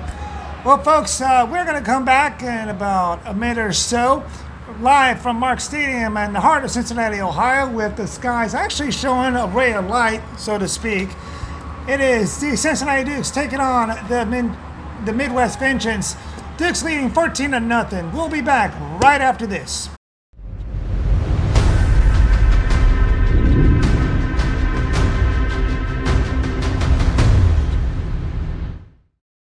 In a world dominated by million-dollar contracts, flashy endorsements, and the glitz of professional sports, there exists a hidden realm where the game is played not for fame or fortune, but for pure passion. Welcome to the underground football scene.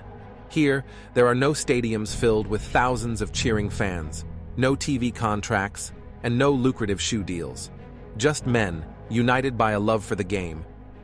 These are the Cincinnati Dukes, a semi-pro football team that embodies the spirit of resilience and brotherhood. Every practice, every tackle, every touchdown tells a story of sacrifice and dedication. In this arena, the stakes are not measured in dollars, but in heart and soul.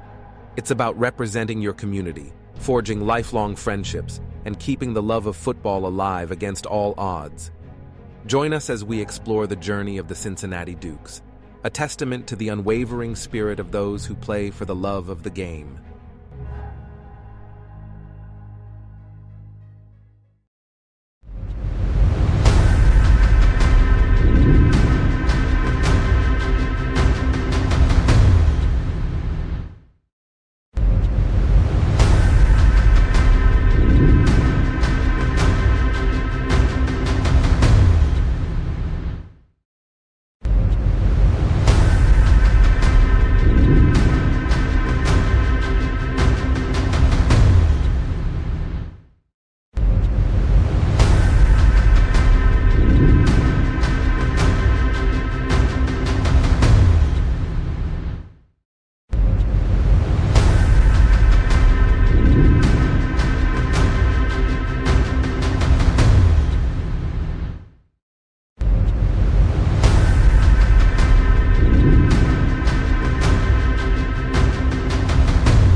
So we're ready for the second half of our game here. The Cincinnati Dukes hosting the Midwest Vengeance.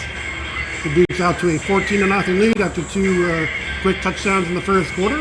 The Vengeance will be kicking off. They did not score, so this will be their first venture at the dynamic kickoff. There's their kicker all by himself at the 35. He will need to get it at least to the 20-yard line, or else the Dukes will start at their own 40. If he does get inside the 20, the Dukes are going to return it. And if it goes in zone, it'll start at the 20 with a touchback. Looks like it is Mike Clay and Dominic Williams back deep for the Dukes. So there is the ready for play whistle. Both teams line up 5 yards apart. The kick is not going to make it. It's going to land about the 28-yard line, maybe the 27. And so it does not make the landing zone, so the Dukes will have it first and 10 at their own 40-yard line to start the second half. Duke scored early on a touchdown pass from Kamani Murray to Mike Clay. And then Markel First and 10. extended that lead On the 40-yard with a line. 6-yard touchdown.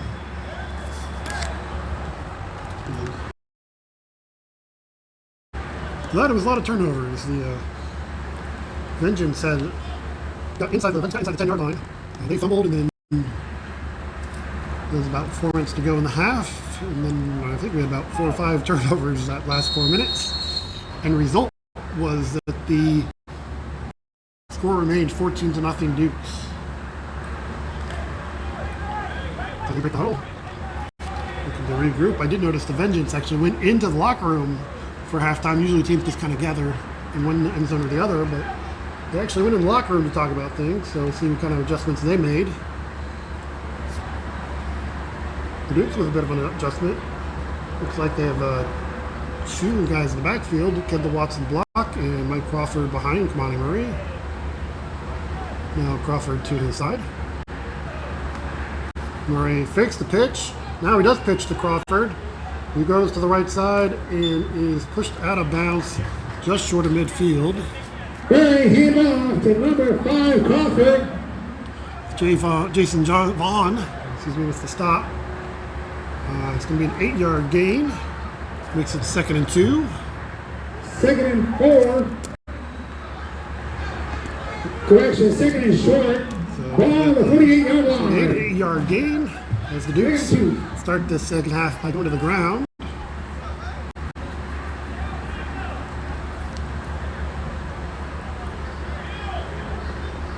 Now they're back to just a single back. Very quick pass to Idaho Brown. He's got the first down. Well, he had the first down. He stopped and is going to be yards short. Connects to Brown.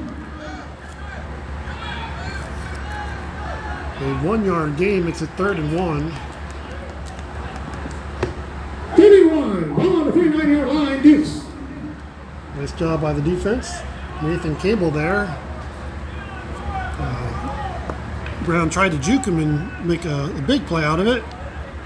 Cable held his own and makes it 3rd and 1. So the Dukes with the big back. Looks like probably Markel Hurd back there. They look to gain this yard and keep the drive going. It is Hurd. He is going to be stood up and not get anywhere. No gain will bring up 4th and 1 for the Dukes. Good job by the Vengeance defense, especially that front line. Murray connects to number 21. Looks like among those that stopped number 18, Mr. Backfield, Tony Dewerson. 31. Dukes have done a decent job against him. Didn't cause him too much havoc, but he does get a stop there. Also, Deion Lockhart on the stop. Dukes quickly to the line. It's going to be 3rd or 4th and 1. They're going for it. Still Hurd back there with 2 receivers to their side. Murray takes snap. Quick pass. Brown. This time he does get the first down. He dives down. And it is first down for the Dukes. Number 2. So another 4th down conversion for the Dukes. Brown. Picks up 5 yards and the first down at the Vengeance 46. Again, Jason Vaughn First and 10 to make the stop. 46-yard line. Cincinnati's ball. Dukes break the huddle with a little more pep after that first down. And get some instructions from Murray before he lines up in the slot. Covion spikes in motion behind Murray, then splints out. Murray looks deep. Mike Clay is going to haul it in. He is in for the touchdown. Mike Clay, 46 yards from Kamani Murray. And the Dukes add to their lead less than 3 minutes in the second half, second time today. Those 2 have hooked up. Obviously, Murray looking a little sharper. May have to work on the celebration as he did the chest bump with Clay. He got knocked backwards. But he will gladly work on that. The Dukes extend their lead to 20-0. Drake Brown will head on to try and make that 21-0. Mike Clay again with his second touchdown of the game. This one a 46-yard touchdown from Kamani Murray. Looks like Lamont Dixon's going to be the holder for the Dukes. Murray connects to Clay for a touchdown. And from the 15, so a 33-yard extra point attempt by Drake Brown. Nice snap and hold. Kick is up, and it is going to be... This play is no good. Looks like he looked... pushed that one wide left. Cincinnati 20. The kick is no good, but the Dukes lead is still now 20-0.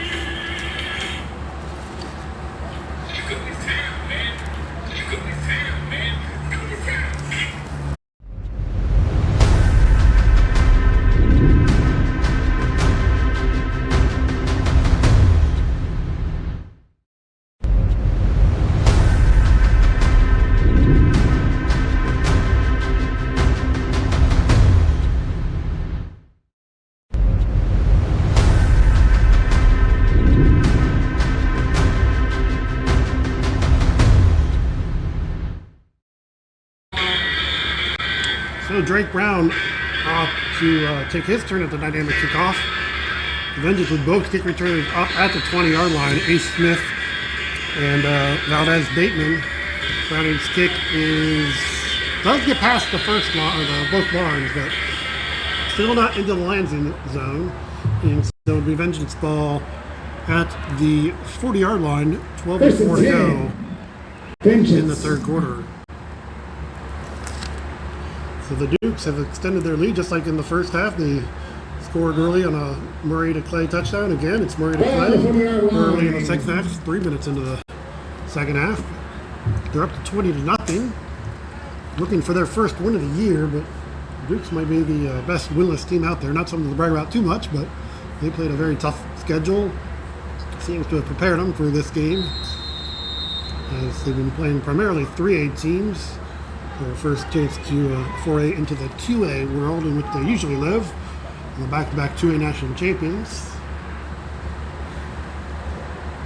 So the Vengeance, members of the NDFL, break the huddle.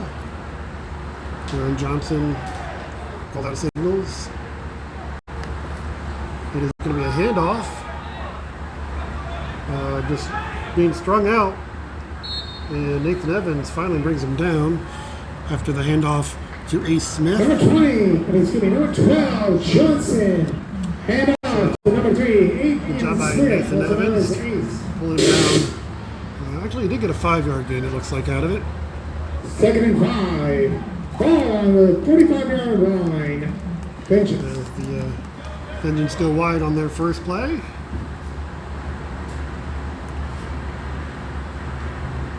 Keep Smith in the backfield with Johnson as he takes a snap. Another handoff. This time he cuts to the left, and Devin Patton's not. Well, he does get away from Devin Patton, though he's still up. He gets away from another tackle from Sean Hickenlooper. Smith still up, cuts to the right, and run out of bounds. It's a lot of running for not a lot of yards. Handoff to Smith. Tackled by number 75, Devin Patton of the Cincinnati Dukes. So, I don't know if there was a flag. There might have been a flag or not for a block. I don't know.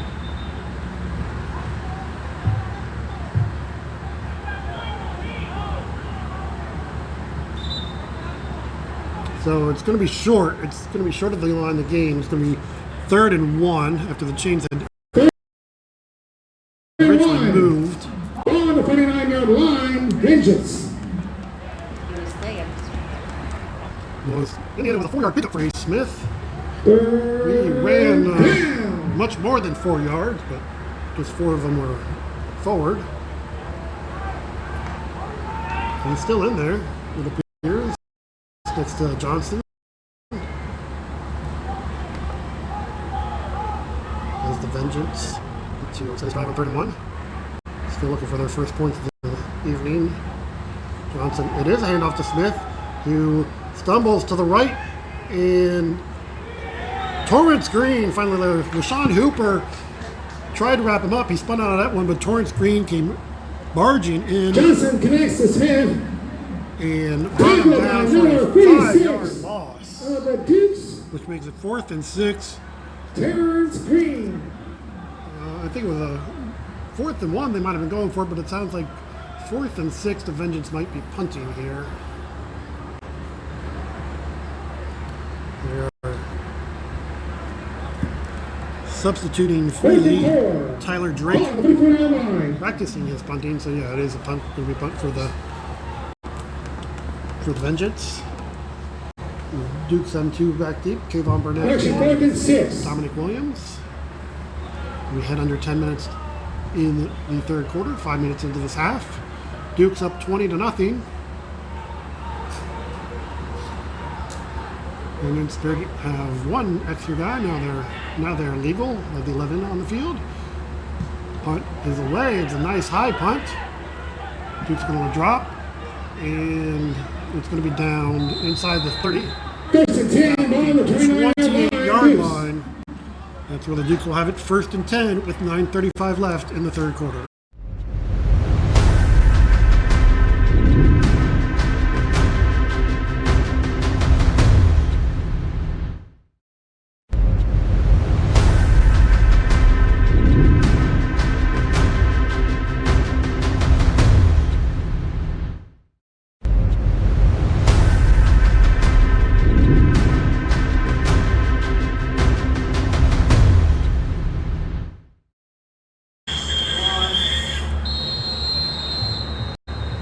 So we're back right with ready for play with Dukes take over 1st and 10 at their own 20-yard line, leading 20-0.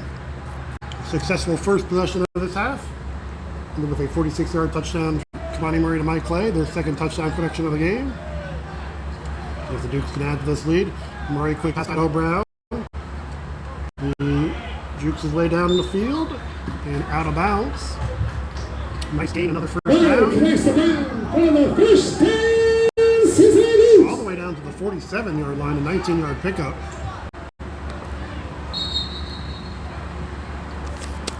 So, nice start to this drive for the Dukes.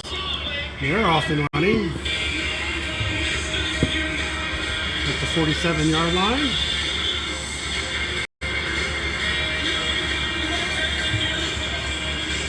Trying to add to a 20-0 lead and get closer to their first win of the season.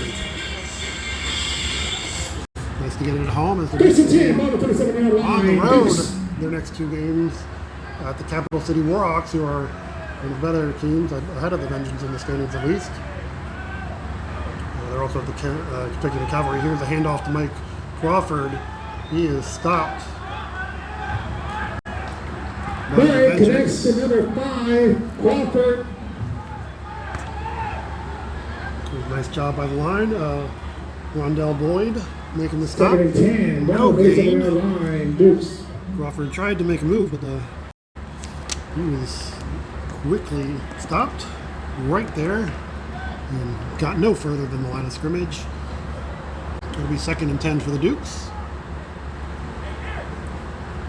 They once again big huddle with 2 receivers to your side of Kamani Murray. He again quick. Oh, he was looking for Brown.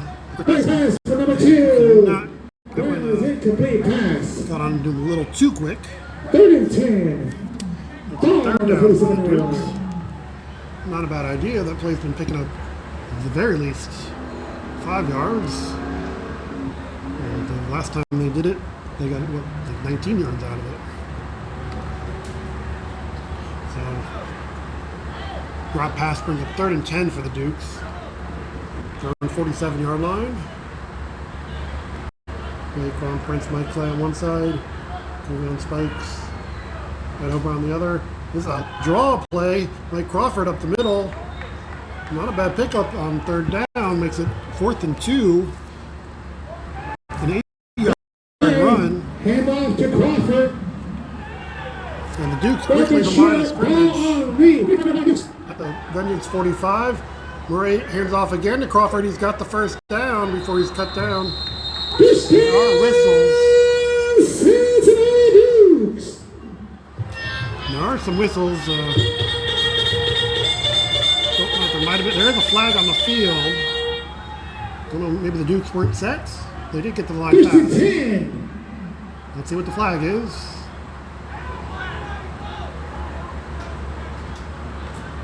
So it sounds like it's going to be illegal participation. There are too many men on the field.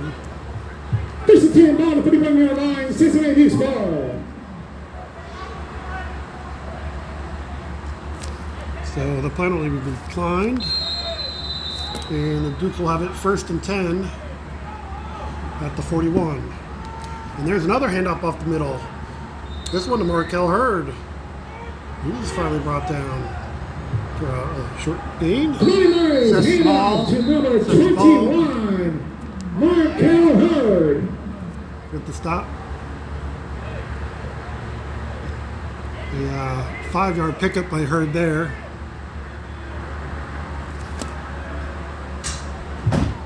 Second and 6. Ball on the 36-yard line. So Markel Hurd still in the backfield with the 2 receivers to the side of Murray. Prince and Clay on one side, Browning, Spikes the other. Murray looking to Spikes. He is not able to get there. Had a defensive back in his way. He felt he might have been impeded or interfered with. Officials saying it's just a good job by the defensive back. 3rd and 6. Ball on the 36-yard line. Question 3rd and 5.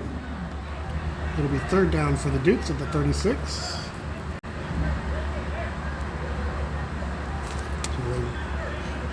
The deep pass on 2nd down. Most likely 2-down territory. It's Dominic Williams in the backfield now with 3 receivers to the left. And Idaho Brown by himself on the right. Now Dominic Williams jogs out that way. Murray looking left. Finally fires. Hits Waycross Prince. He's spun down for a 1st down for the Dukes. John Burnett there to make the stop.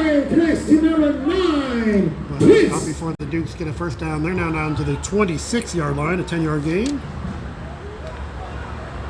Another 3rd or 4th down conversion on this drive. Dukes have done a good job of keeping this clock moving, keeping this drive alive. Drive started at 9:35. We're at 5:45 now. So 4 minutes off the clock on this drive. Fakes the handoff to Hurd. Murray's going deep. Mike Clay has it. It is a touchdown for the 3rd time today. Kamani Murray to Mike Clay. Wait a minute. Hold up there. There is a flag.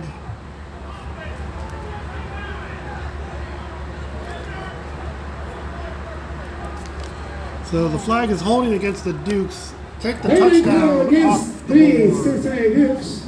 So that will not be the 3rd touchdown connection between Kamani Murray and Mike Clay. Or at least will not count as that. As the Dukes instead will move 10 yards back. It'll be 1st and 20 at the 36.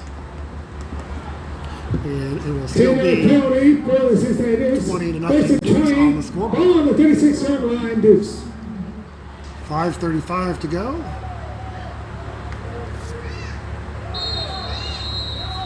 So there was a hold against the Dukes. Not wiped out the touchdown. So Kamani Murray, he goes to the sidelines. That pass is hauled in by Idaho Brown, I believe. Murray connecting to Brown. So Dukes get much of the penalty back because they're already down to the 20-yard line, a 16-yard gain. Ball on the 20-yard line, Dukes. We had under 5 minutes to go in the 3rd quarter. Dukes leading 20-0 against the Vengeance. 3rd down, or excuse me, it's just 2nd down because of the penalty. So Murray has everyone set. Takes a snap, fakes the handoff, floats a pass, incomplete to Brown. looking from along the sidelines. Really had nowhere to go. Nice coverage out there by Jason Vaughn.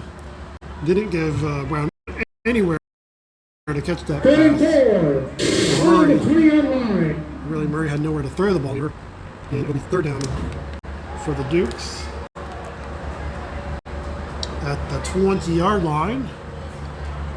Third down has not been a problem for the Dukes this drive, however. Compared to what? 4th and 2, 3rd and 5. Now it's 3rd and 4 at the 20-yard line. Murray, it's going to be a handoff. Mike Crawford spins through a tackle, and I think he's going to get the first down. First down, Cincinnati Dukes. Murray connects to the back. Crawford.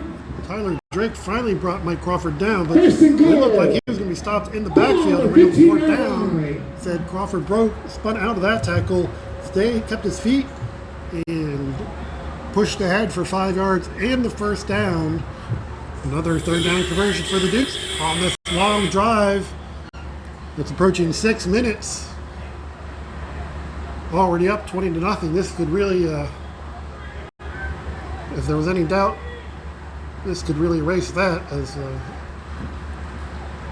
already up 3 scores. Murray rolls out to the right. Looks. Fires too high for Raekwon Prince. Looking for him in the end zone. Incomplete pass. So it'll be 2nd and 10 Second and goal. from the 15-yard line. 15-yard line, Dukes. As, that ball, not sure where that ball went. Nope, I guess they got it. Back Jones is looking for something back there. I don't know if it's a ball or what. But we have one on the field ready to play, so that's what we need. Murray rolls out again to the right, pumps. Looks like he's probably going to keep it, and he's going to be brought down by Mr. Backfield. Tony Dorison. Living up to his name there, bringing down Kamani Murray for a 2-yard loss. Third and goal. It's a 3rd and 12 for the Ball on the Dukes. 17-yard line.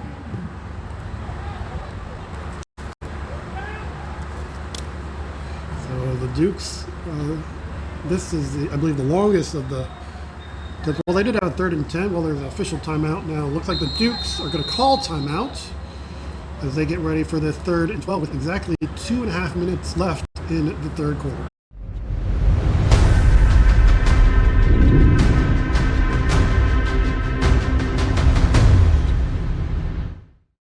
Want a free t-shirt? Hit like and subscribe to our channel right now for your chance to win. We're giving away t-shirts to random subscribers. Don't miss out. Subscribe now, and you could be our next winner. Want to reach more customers? Advertise your business during our live sports streams. Connect with your local community and boost your brand. Email us today at reachmorecustomers@eDrivenScore.com. That's reachmorecustomers@eDrivenScore.com. Want a free t-shirt? Hit like and subscribe to our channel right now for your chance to win. We're giving away t-shirts to random subscribers. Don't miss out. Subscribe now, and you could be our next winner.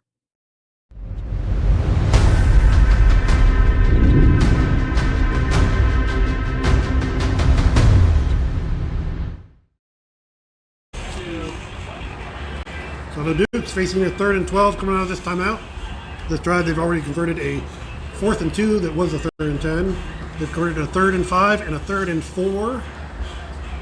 This one, you mentioned 3rd and 12. And the drive is taking over 7 minutes off the clock as well, with a 20-0 lead. Even if they don't get any points out of that, that 7 minutes off the clock is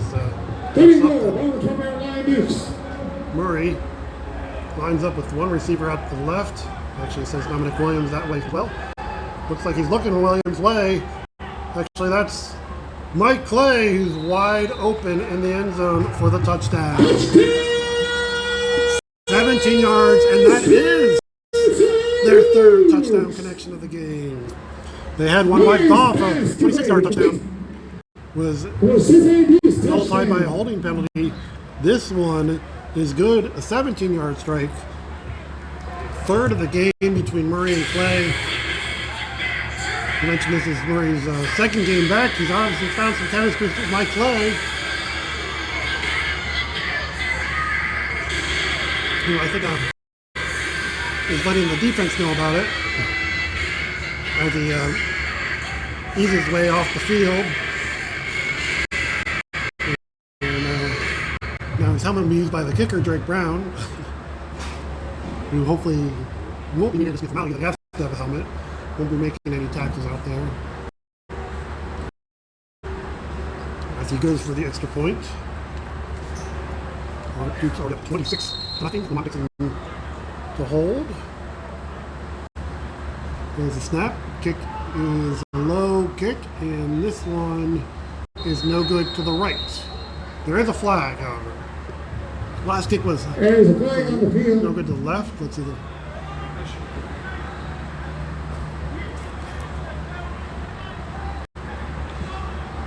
So there were too many men on the field for the Dukes. Still didn't help them make the kick, however. It is no good. The penalty will be declined, and the Dukes lead will be 26-0 with 2:25 left in the third.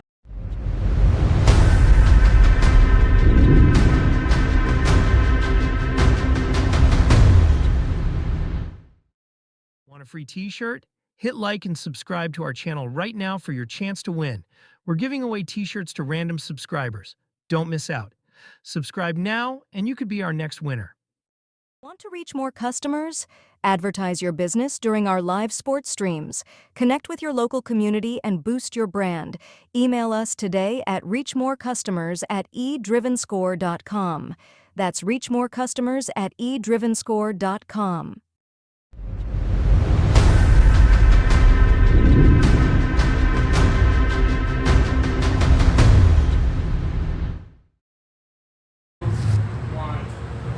So it'll be another chance at the kickoff for Drake Brown. Vengeance to receive. Once again, needing to get it to at least the 20-yard line for the Vengeance to have to return it. Otherwise, they'll start at the 40. That is a nice kick, and that is going to get in the landing zone down to about the 11-yard line. We've got Smith, who's bringing it back out, and he's going to be tackled by Dominic Williams. For the Midwest Vengeance. So that return is out to On the 31-yard line. just past the 30-yard line, it appears. That's where the Vengeance will have it. So you can see the benefit of getting the ball into the landing zone as the Vengeance start 10 yards back from where they had been starting. They're at the 30-yard line. So the Vengeance now down 26-0. One thing you definitely noticed from the 3A teams, the PAFL teams, there was no quit in them. That was especially noticeable from the Michigan Bills, who came back twice to ultimately beat the Dukes, 32-29. The Vengeance here down 26-0. If they keep at it here. With 17 minutes left to play, there's looks like it was a handoff. There's a whistle before the snap, however. False start against the Midwest Vengeance. First and 15. On the 25-yard line. False start against the Vengeance. Moves them back 5 yards. Doesn't help that the Dukes went on that long drive. The 7-minute drive of the to extend their lead. It really does help deflate the opponent. So we head towards 2 minutes to go in the third quarter.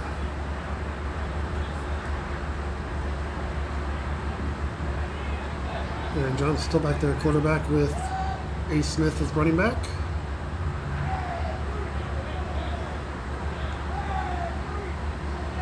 Lays some signals out to his receiver. It is Johnson is going to be Nathan Evans is going to be bit him down in the backfield. Johnson with the quarterback keeper. Brought the pressure. He was surrounded. Nathan Evans on one side, Lamont Dixon on the other. It was Evans who gets credit for the sack. Back to the 23-yard line. It'll be 2nd and 17 now. 2nd and 15. Ball on the 22-yard line. No gain. Dukes, they're not easing up here. Looks like they're going to keep the pressure on. We've finally seen some success this season. After a series of tough losses against tough opponents. Finally get some breaks to go their way today, including 3 touchdowns from Kawhi Murray to Mike Clay. That always helps. A defense that has been stingy for several turnovers, including 2 interceptions by Kayvon Burnett and a forced fumble. Johnson, he's just going to let one go. And that's going to be another interception for the Dukes defense. And it's going to be another interception by Kayvon Burnett, who's going to bring this one back into Vengeance territory, inside the 20. Tries to cut back, cannot. Interception, Cincinnati! He's out of bounds inside the 20-yard line. Number 7 of the Dukes. Another interception by Kayvon Burnett. He is proving his worth, showing why he was getting paid by the Ironmen. And the Dukes are definitely happy to have him back. Looked like might have been a flag on the return. There is a flag on the field at the 20-yard line. Officials are talking about it.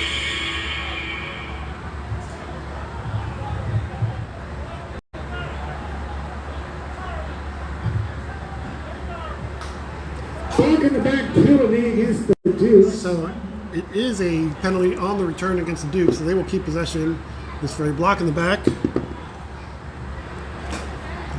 They'll still have very good field position. Looks like they'll be at the 30-yard line.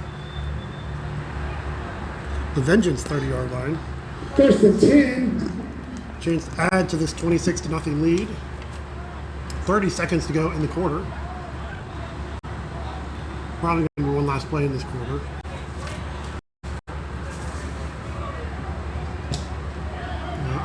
The ball got left over there, so they just need to recover their ball.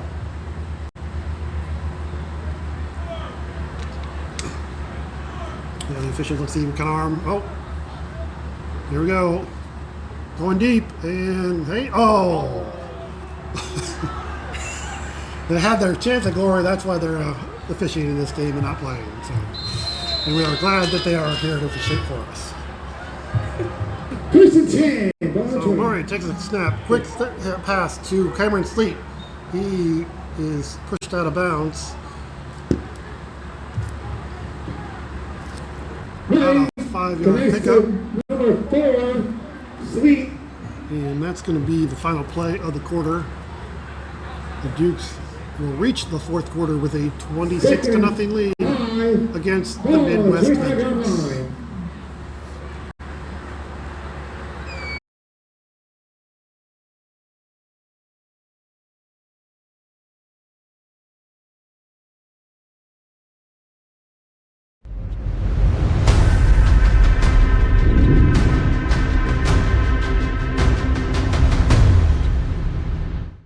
Want to reach more customers? Advertise your business during our live sports streams. Connect with your local community and boost your brand. Email us today at reachmorecustomers@eDrivenScore.com. That's reachmorecustomers@eDrivenScore.com. Want a free t-shirt? Hit like and subscribe to our channel right now for your chance to win. We're giving away t-shirts to random subscribers. Don't miss out. Subscribe now and you could be our next winner.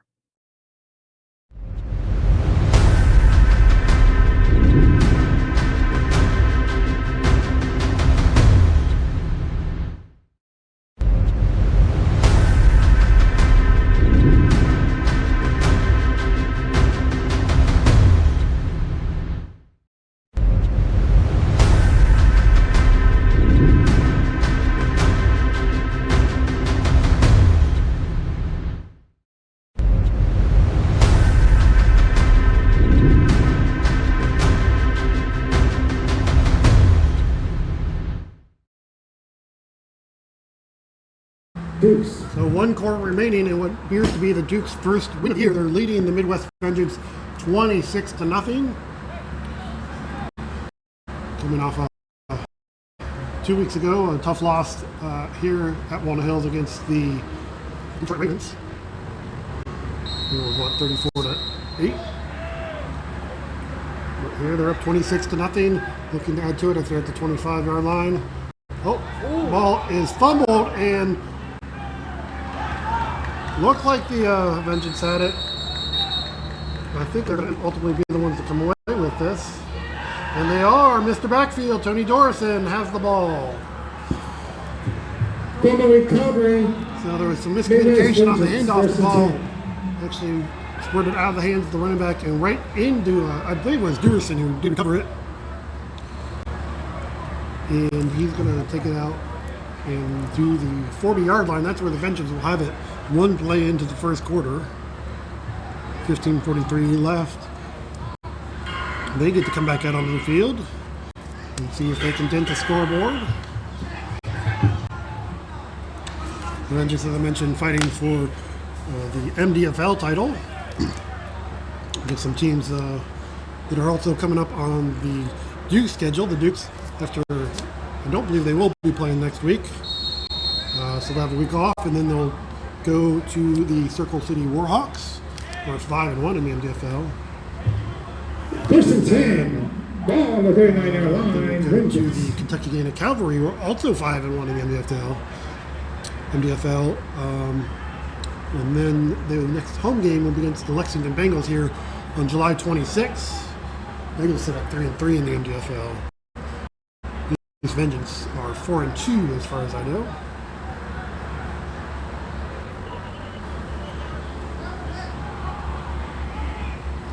So looks like we might have a change at quarterback. Ace Smith has it. He's just going to be running for his life. And Kayvon Burnett, of course. Who else? Forces him out of bounds. Johnson, handoff to number 23, Smith. So that was a loss of 4 yards on that play. Back to the 35.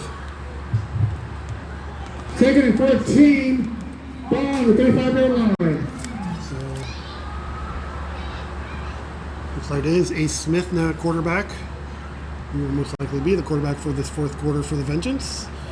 Looking to see if he can give a little spark to the offense, see what he can do. The Vengeance most likely looking to find some things they can use in their final games in the MDFL.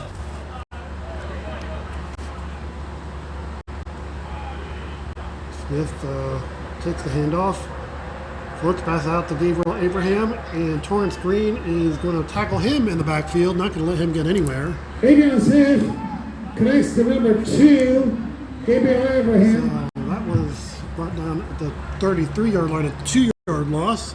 Makes it 3rd and 16. 2-yard loss, 3rd and 16. Ball on the 33-yard line. The Vengeance, their remaining schedule after a week off. They are at the Joliet Buccaneers, a team they did have a sizable win against, so hopefully they can get back on track there. And then they have a big game against the Warhawks. They're at the Warhawks. They lost to them earlier in the year, 26-6. And they're also finish up their regular season at home against the Kentucky Gaina Cavalry. These last two teams also opponents of the Dukes. So these teams have a lot to talk about after the game. Smith with 2 running backs in there for protection as he looks to pass. Fires, has a man over the middle. Nice job. Gabriel Abraham hauls it in. Into Duke's territory. Smith connects to Abraham. Finally spun down by LaShawn Hooper. 1st and 10. Midwest Vengeance. There's a first down for the Ball Vengeance. on the 39-yard line. At the Dukes 48. Vengeance quickly getting to the line. They do need to receive to get there. Now they're set. Smith has some time with the 2 blockers. He scrambles now. He looked like he was about to run, and then he saw Giovanni Muse at the corner of his eye and tried to hit him on the run. It was just out of his reach. Incomplete pass. Brings up a second down. 2nd and 10. Ball on the 48-yard line. Vengeance. Vengeance have to get on board. So they did have a couple opportunities late in the half, but the Dukes defense did not let them in the end zone. Forced a fumble, recovered, intercepted a pass in the end zone on the final play of the half.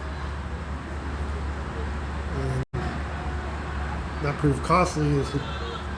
Then you had a chance to cut into a 14-0 lead before halftime, and then the Dukes in the second half have extended the lead instead, and they now lead 26-0. Smith rolls out. Williams nearing him. Smith floats one in. It is intercepted by Kayvon Burnett again. Number 4 of the game flies out of bounds. Kayvon Burnett cannot. He's into the number 7 of the Cincinnati Dukes. Kayvon Burnett. Kayvon Burnett has done it again. I believe that's the 4th game. He might have had 4 in a game a couple years ago against the Cavalry. I remember that was a unique situation where the game was stopped at halftime. He had 3 in the first half, and then when they picked up the second half a few weeks later, he had another one. Well, he has 4 tonight. 1st and 10. Ball on the 37-yard line. Cincinnati Dukes. And the Dukes have the ball back. 11:34 to go. They're at the Vengeance 37-yard line.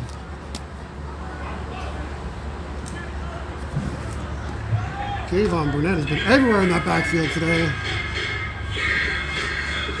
And the Vengeance have paid for it. Let's see what the Dukes do now. Good field position. It's like Markel Hurd in the backfield.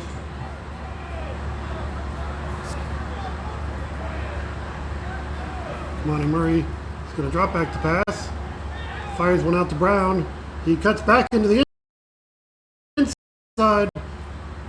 Spins. Oh, cannot quite stay up. He spun around by Tyler Drake. Tries to stay up but could not. But still, nice game by Idaho Brown. About 4 yards actually after, well, he got spun backwards, so that cost him a little bit. 2nd and 6. So they're at the 33-yard line. 2nd and 6 for the Dukes. Ball on the 33-yard line. Idaho Brown has had a very good game here. A good connection with Kamani Murray. They have a long time connection, and we've seen that today. And then seen, of course, Mike Clay with the 3 touchdowns. See if they try to get him a 4th here with under 11 minutes to go in the game. Murray with some signals down to Clay. And fakes the handoff. Clay has it. Tries to split the defense here. It's going to be brought down. There is stoppage on the play. Murray connects to Clay.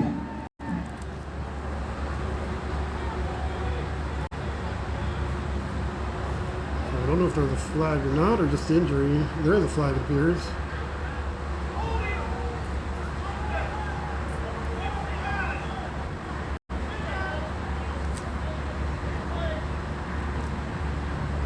Holding penalty against the Dukes. So there is a flag. It is holding against the Dukes. That'll move back 10 yards. Make it 2nd and 16. See, down will not count. But it will negate the nice pass to Clay. Got an 18-yard reception. Taken off the board. 2nd and 15. Ball on the 33-yard line, Dukes. Dukes will have to go a little further here. 2nd down. 2nd and 16 from the There's a 2nd and 16 43. on the 43.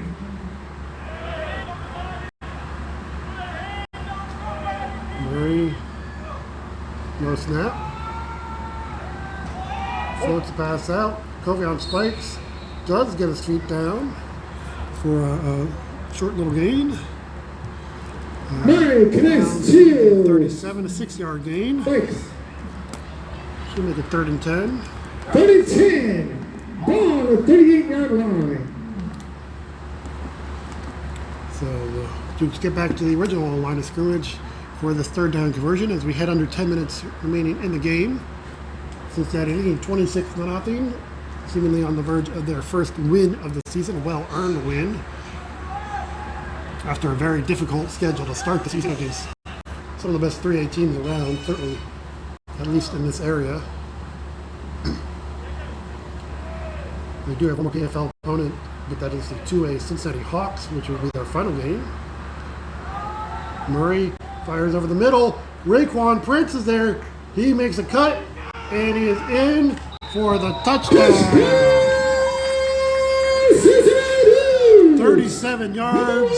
Kamani Murray to Raekwon Prince. Murray's fourth touchdown. The first one not to Mike Clay. This one to Raekwon Prince. 37 yards, 9:04 remaining. Dukes extend their lead to 32-0. They do also have the touchdown run by Markel Hurd.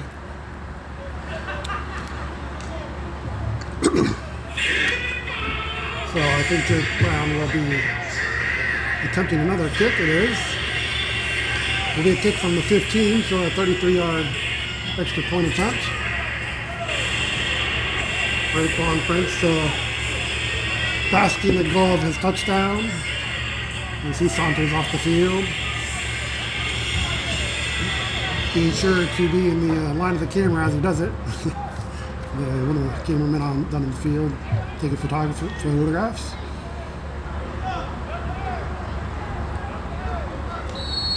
So this will be the next point. Duke's currently up 32-0 with 9:04 to go. Trying to push that to 33. Looks like might have been offsides. The kick is good. And the extra point is I good. think they did throw a late flag. We have 9:04 left in the third quarter. I think the try is going to count regardless. So with 9:04 remaining, it is Duke Duke's 33. 32. Excuse me, Duke's 33.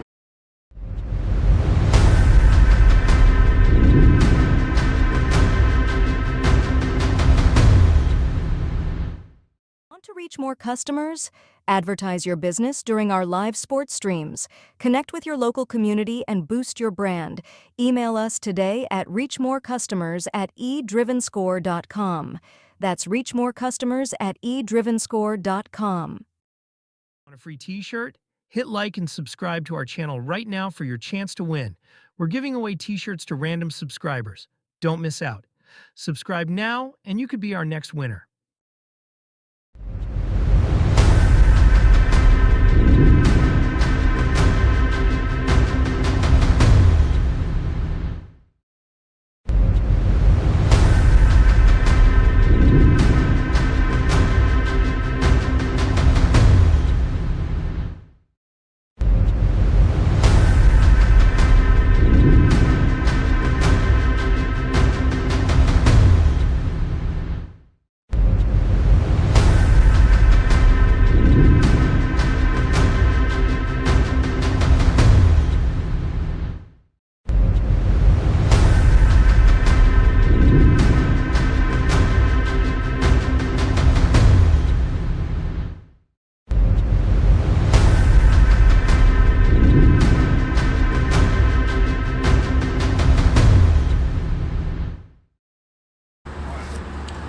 So 9:04 remaining. Duke's up 33-0 as Drake Brown gets ready for the dynamic kickoff.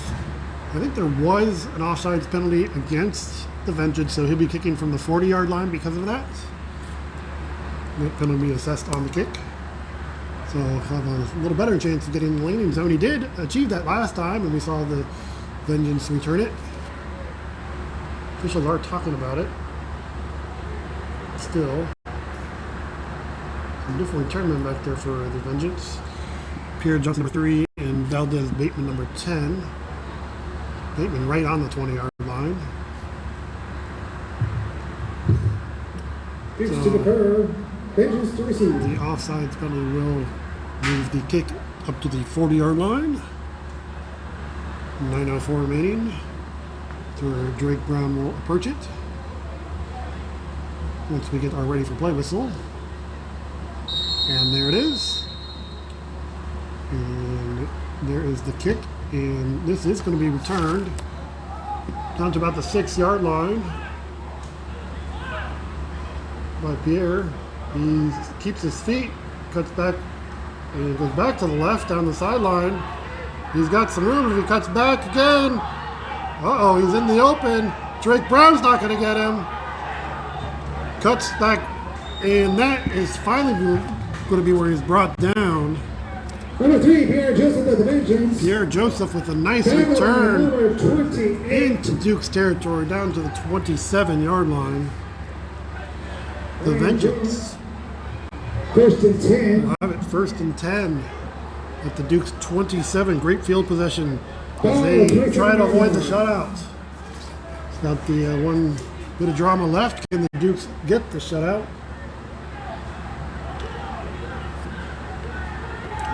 Vengeance at 27 with 8:41 remaining.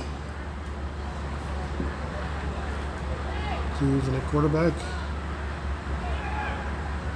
for, looks like it is Ace Smith. He's over there talking to the coach, which means he will most likely be the quarterback. His team wait for him in the huddle. Now Smith makes his way. Looks like the Dukes have made some substitutions here, although Kayvon Burnett is still on the field. He is on the left at the top of the screen, looking to add to his total.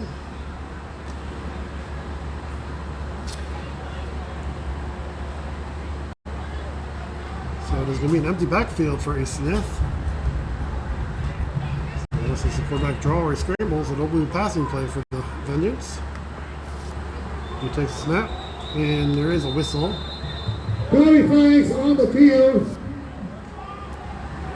Full start 5-yard penalty against the Vengeance. So it's going to be a false start. It's going to move 1st and 15. the Midwest team back a little bit. The Vengeance out of Indianapolis area, southern part of Indianapolis. Ball on the 32-yard line. Run by Troy Summers. He's done a good job of building this team. They went 5-5 last year, but did win the Villain Bowl as A.J. Smith goes deep, and it is once again intercepted by Kayvon Burnett. The 15, he's staying up. He cuts back. He breaks through. He's still on his feet. Kayvon Burnett, there's one man to beat. Ace Smith is chasing him, and he stumbles down. Kayvon Burnett, the one thing he could not do is score the touchdown. He tried to. Great job by Ace Smith tracking him down, not giving up on the play. Both players are down at about the 15-yard line. I think they hopefully just tired after quite a bit of running on both sides. I don't know if they might even try to lateral it by the end of the play, but I don't know.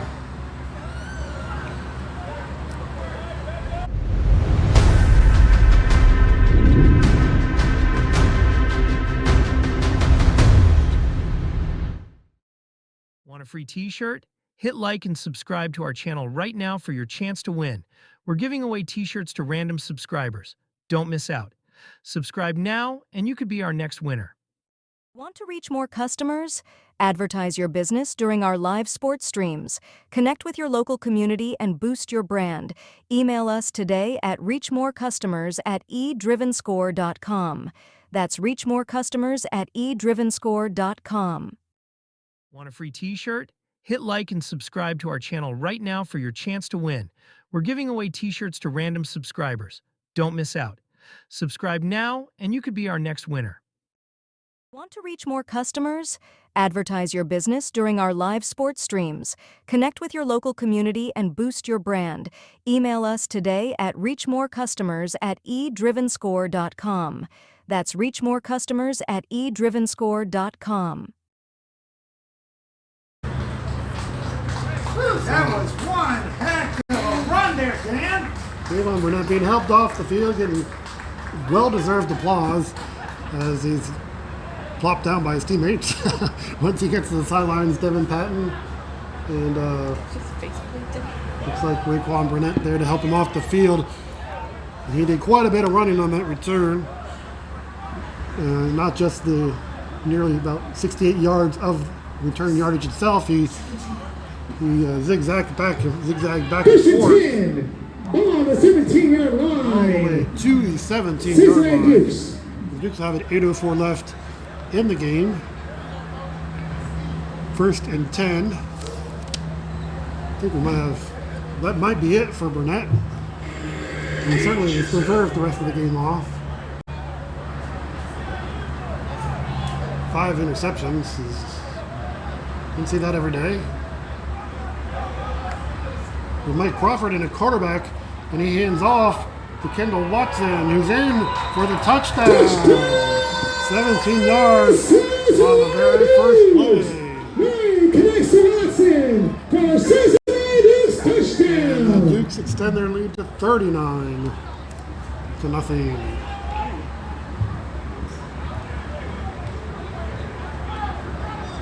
So their second rushing touchdown of the game. Markel Hurd had one earlier. A 6-yard play. He ran untouched to the right side. This time it was Kendall Watson catching a most likely a demoralized Vengeance team. Drake Brown waiting on his holder, Lamont Dixon, to get out there. And he is out there now.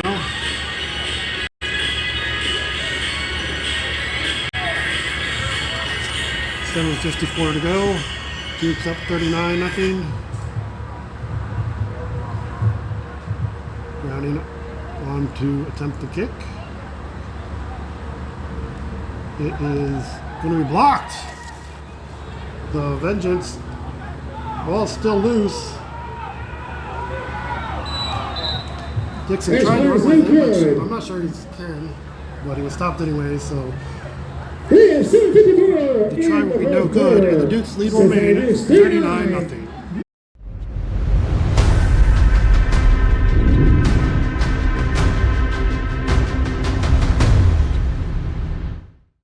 Want a free t-shirt? Hit like and subscribe to our channel right now for your chance to win. We're giving away t-shirts to random subscribers. Don't miss out. Subscribe now and you could be our next winner. Want to reach more customers? Advertise your business during our live sports streams. Connect with your local community and boost your brand. Email us today at reachmorecustomers@eDrivenScore.com. That's reachmorecustomers@eDrivenScore.com. Every love story is unique, Want to and reach every more date. customers? Advertise your business during our live sports streams. Connect with your local community and boost your brand. Email us today at reachmorecustomers@eDrivenScore.com. That's reachmorecustomers@eDrivenScore.com.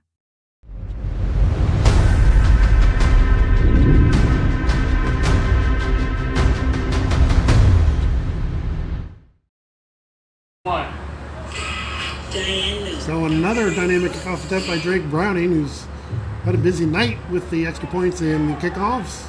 Then it's Pierre Joseph back deep. He brought the last one back into Duke's territory, and he's going to get another opportunity.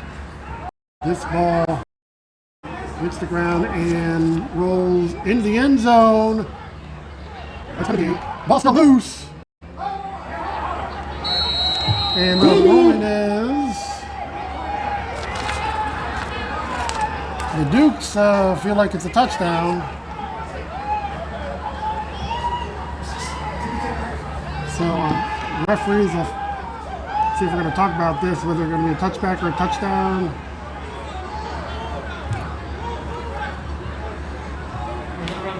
So once it had entered the end zone, I think they might rule this a touchback.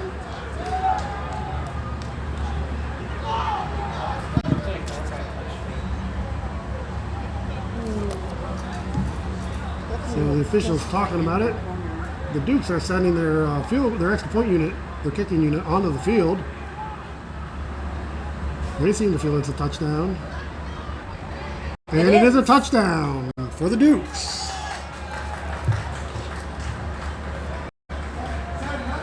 It's a touchdown for the Dukes to make it 45 to Dukes.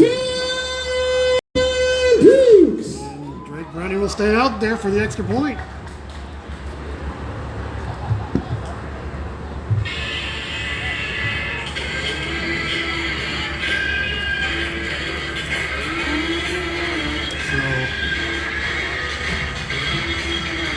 Browning will look to extend this 45-0 lead.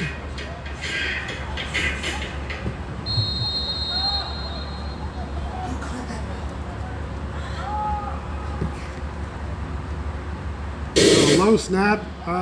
Dixon is going to be tackled in the backfield. The try is no good.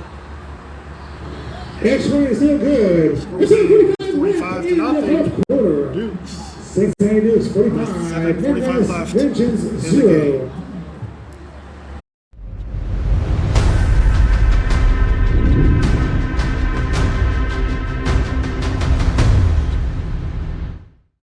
Want a free t-shirt? Hit like and subscribe to our channel right now for your chance to win. We're giving away t-shirts to random subscribers. Don't miss out. Subscribe now and you could be our next winner. Want to reach more customers? Advertise your business during our live sports streams. Connect with your local community and boost your brand. Email us today at reachmorecustomers@eDrivenScore.com. That's reachmorecustomers@eDrivenScore.com.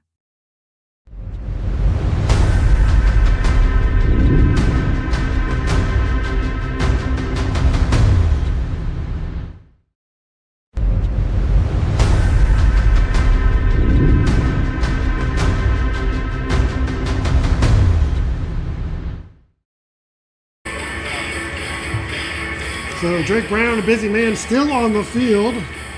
After the touchdown run, he had his extra point blocked. Then he did the kickoff where the Duke scored a touchdown by recovering the kick in the end zone. Stayed on the field for another extra point, although he did not get to kick that one. Bad snap. Made that one no good. And now he's back on the field for another kickoff. So, Brown does get this one in the landing zone. About the 13-yard line. Is Gabriel Abraham with it? He is going to be tackled, and we're going to see someone other than Drake Brown on the field for a change. Gets out to about the 35-yard line with 7:26 remaining. This game has sort of gotten away from the Vengeance. In this fourth quarter, 14-0 at halftime. The Dukes, the long touchdown drive extended it to 26-0 First and 10, ball, by the end of the third quarter. Vengeance. And they have just piled on with 3 touchdowns here in the fourth quarter.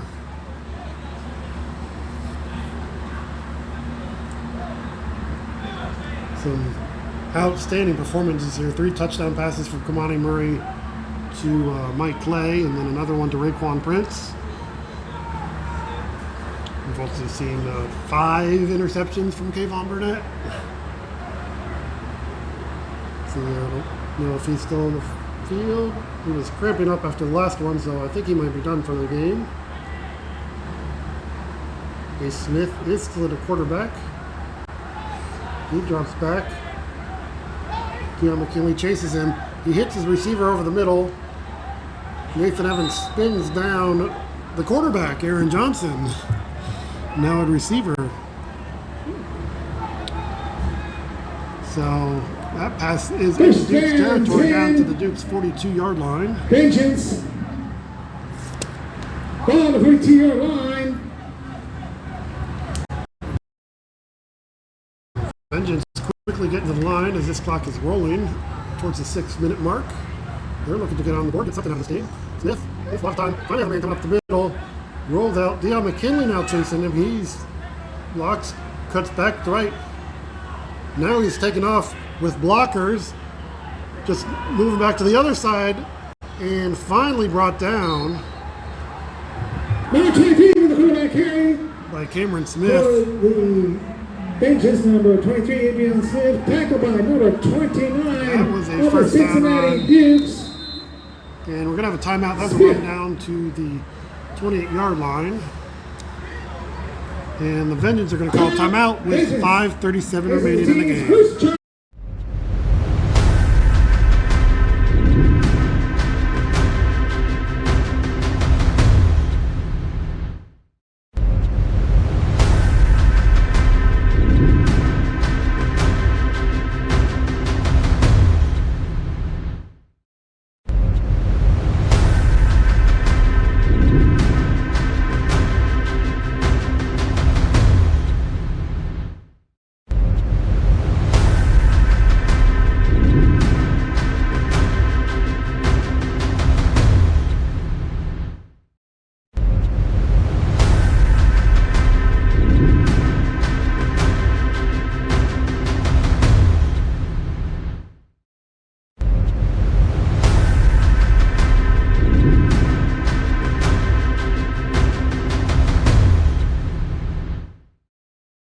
a professional team. Then on the 12, So we're back 5:37 to go. The Vengeance have driven the inside the 30-yard line down to the Dukes 28. Looking to get some points on the board before this game ends. July 24th, taking on the Lexington Bengals of the MDFL.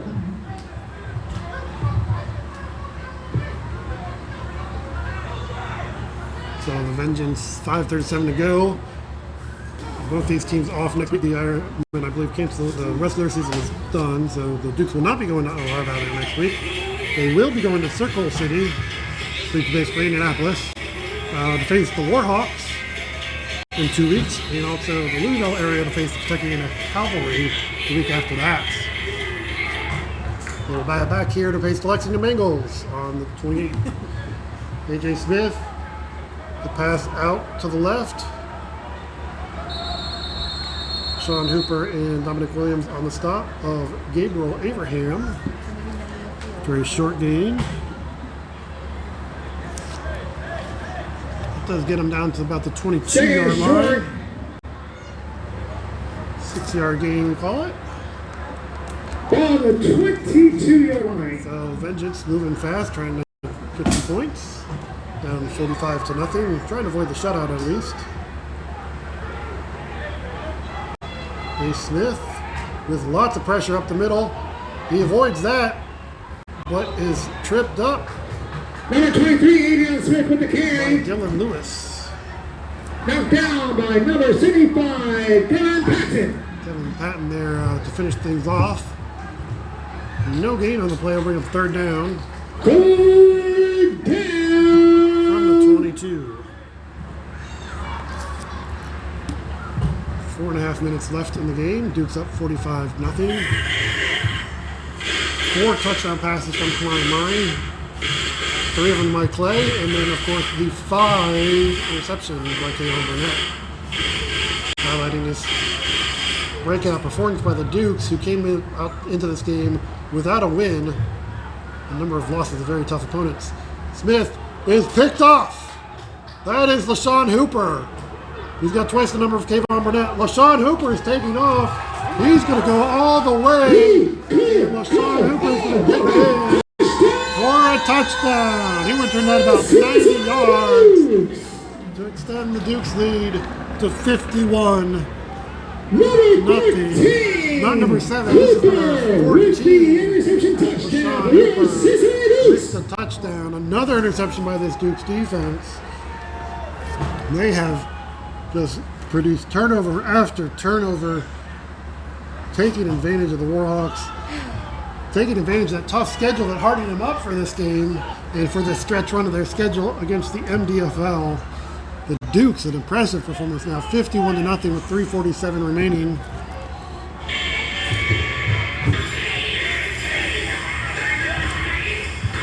Blake Browning is going to have another opportunity to kick.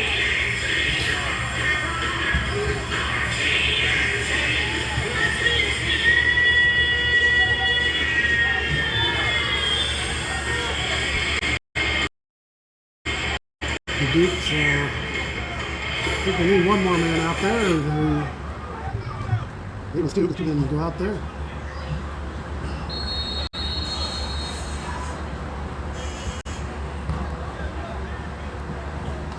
So Drake Browning looking to add to a 51-0 lead for the Dukes.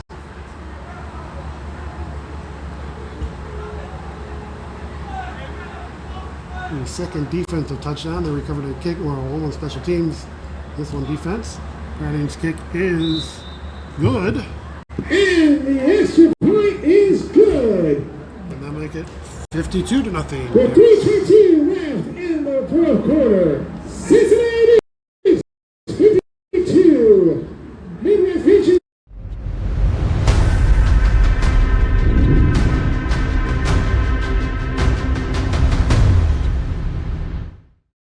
Want a free t-shirt? Hit like and subscribe to our channel right now for your chance to win. We're giving away t-shirts to random subscribers. Don't miss out. Subscribe now and you could be our next winner. Want to to reach more customers? Advertise your business during our live sports streams. Connect with your local community and boost your brand. Email us today at reachmorecustomers@eDrivenScore.com. That's reachmorecustomers@eDrivenScore.com.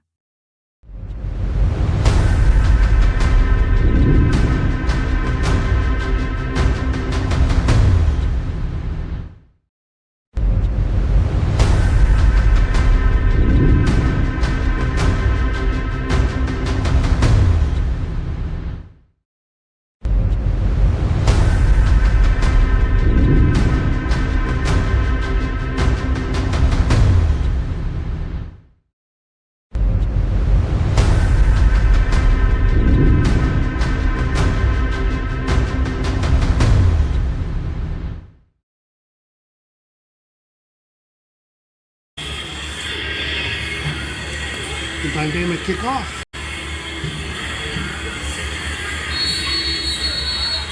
Feedback for the Vengeance, and they're going to get another opportunity. This one to about the 9.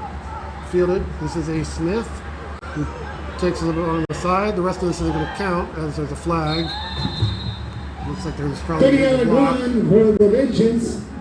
First and 10 on the 40-yard line. Before Smith ran out of bounds. Under 3 minutes remaining. Officials are going to talk about this penalty. But most undoubtedly is a removed block by the Vengeance.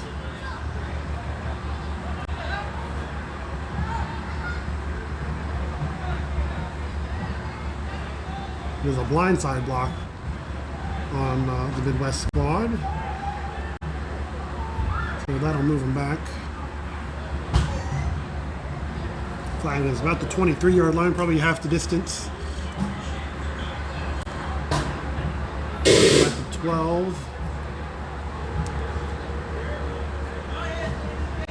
Unless it was against it might have been against the Dukes, because the Dukes defense is all the way back at the 40-yard line.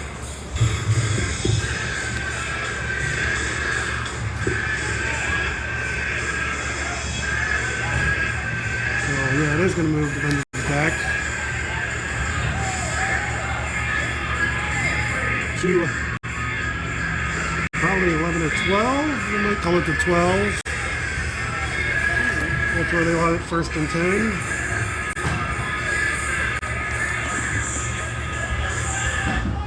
Two minutes remaining. We can go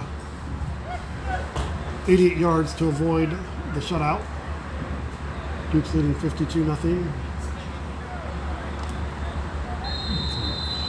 So we'll just run through this 2-minute warning and get right back to get to play.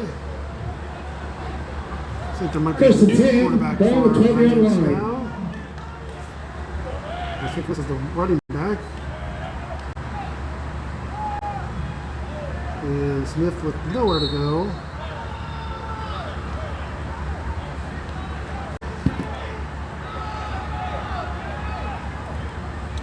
Stopped in the backfield. Looks like Giovanni Muse is the quarterback now. So we have a timeout by the Vengeance with a minute 35 to go. The team's second charge timeout. Dukes leading 52-0.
So the Vengeance not giving up calling timeout with 1:35 to go.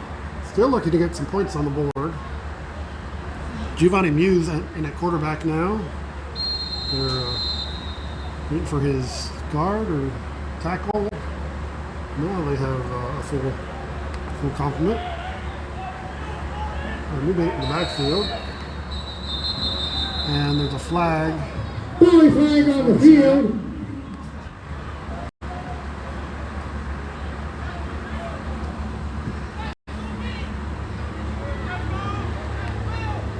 So the Dukes had 12 men on the field. Ball against the Cincinnati Duke. So that's actually going to give the Vengeance yards. 12 men on the field against the Dukes. 12 men on the field. So that'll put the ball out to the Second and 10. 12-yard line. Ball on the 12-yard line. Vengeance.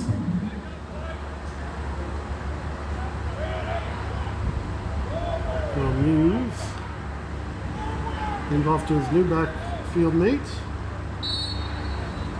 Didn't catch a number there. Number 10. So the stop was due Hand off to number 7. Ron, hand off to number 10. Valdez Bateman, the running back. Valdez Bateman. Out to the 15. 3rd and 7. 37. Ball on the 16-yard 45 line. seconds to go. Vengeance. Vengeance with the handoff to Bateman. He is tripped up by Nick Johnson. Ball handoff to Val. And under 30 seconds to go, they're out to the 18-yard line. 4th down. 4th and about 4. 4th and 4. Ball on the 18-yard line.